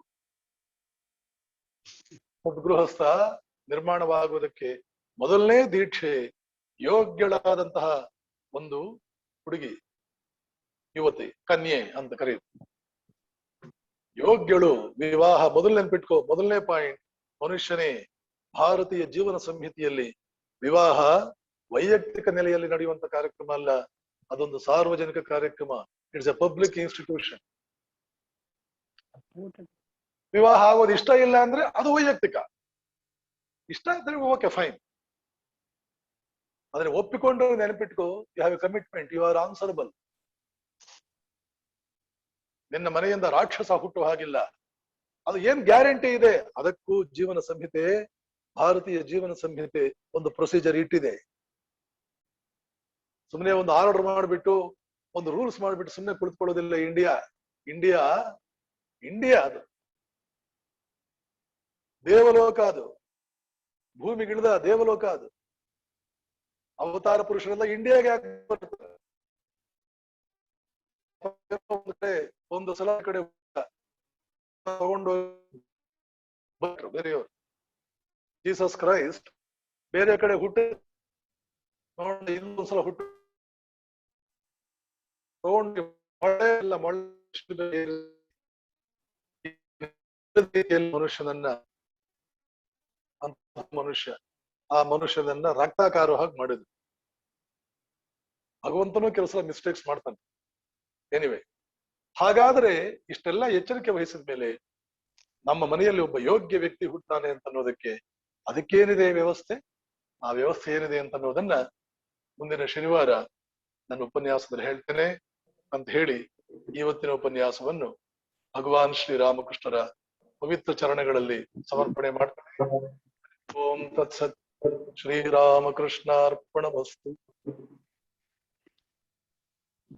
ಪ್ರೊಫೆಸರ್ ನಮಸ್ಕಾರ. ಪರಮ ಪೂಜ್ಯ ಸ್ವಾಮೀಜಿಯವರಲ್ಲಿ ನನ್ನ ಭಕ್ತಿಪೂರ್ವಕ ಪ್ರಣಾಮಗಳು. ಈ ಕಾರ್ಯಕ್ರಮವನ್ನ ಇಷ್ಟು ಅಚ್ಚುಕಟ್ಟಾಗಿ ಇದೊಂದು ಸ್ಮರಣೀಯ ಮತ್ತು ಪುಣ್ಯಕರವಾದಂತಹ ಕಾರ್ಯಕ್ರಮ. ತಾವು ರಾಮಾಯಣ ಎಲ್ಲದರ ಸಾರ ಸಂಗ್ರಹ ರೂಪವನ್ನ ನಮಗೆ ಉಣಬಡಿಸಿದ್ದೀರಿ. ರಾಮಕೃಷ್ಣರನ್ನ ವಿವೇಕಾನಂದರಲ್ಲಿ ಕಂಡ್ವಿ, ವಿವೇಕಾನಂದರನ್ನ ಸ್ವಾಮಿ ರಂಗನಾಥರಲ್ಲಿ ನೀವು ಕಾಣಿಸಿದ್ರಿ. ಈಗ ಅವರೆಲ್ಲರನ್ನ, ಆ ಸಂತ ಶ್ರೇಷ್ಠರನ್ನ ನಮ್ಮ ಉತ್ಪ್ರೇಕ್ಷೆ ಅಂತ ಭಾವಿಸ್ಬೇಡಿ ಸ್ವಾಮೀಜಿ, ತಮ್ಮಲ್ಲಿ ಕಂಡ್ವಿ ಸ್ವಾಮೀಜಿ. ಆ ಕಾಣುವಂತೆ ಮಾಡಿದಂತ ಸನ್ಮಾನ್ಯ DR ಪಾಟೀಲ್ ರವರ ಜನ್ಮದಿನವನ್ನು ಅರ್ಥಪೂರ್ಣವಾಗಿ ಆಚರಿಸುವುದಕ್ಕೆ ಅವಕಾಶ ಆಯಿತು ತಮ್ಮ ಪ್ರವಚನದ ಮುಖಾಂತರ. DR ಪಾಟೀಲ್ ರವರ ಜನ್ಮದಿನ ಅದು ಒಂದು ಸಾರ್ವಜನಿಕ ಜನ್ಮದಿನವನ್ನಾಗಿ ಮಾಡಿದಿರಿ ನಮಗೆ. ಯಾಕೆಂದ್ರೆ ಅವರು ಸಾರ್ವಜನಿಕ ವ್ಯಕ್ತಿ ಆಗಿದ್ದಾರೆ, ಅವರು ಕುಟುಂಬದ ವ್ಯಕ್ತಿ ಆಗಿಲ್ಲ. ಸನ್ಮಾನ್ಯ DR ಪಾಟೀಲ್ ರವರು ಸಮಾಜಕ್ಕಾಗಿ ಅರ್ಪಿಸಿಕೊಂಡು ರಾಮಕೃಷ್ಣ ಮತ್ತು ದಿವ್ಯ ತ್ರಯರನ್ನ ನಮಗೆ ತಲುಪಿಸುವಂತ, ಮನೆ ಮನೆಗೂ ಮನಸ್ಸಿಗೂ ತಲುಪಿಸುವಂತ ಸತ್ಕಾರ್ಯವನ್ನ ಮಾಡಿ ಮಹದುಪಕಾರ ಮಾಡಿದ್ದಾರೆ ಸ್ವಾಮಿ.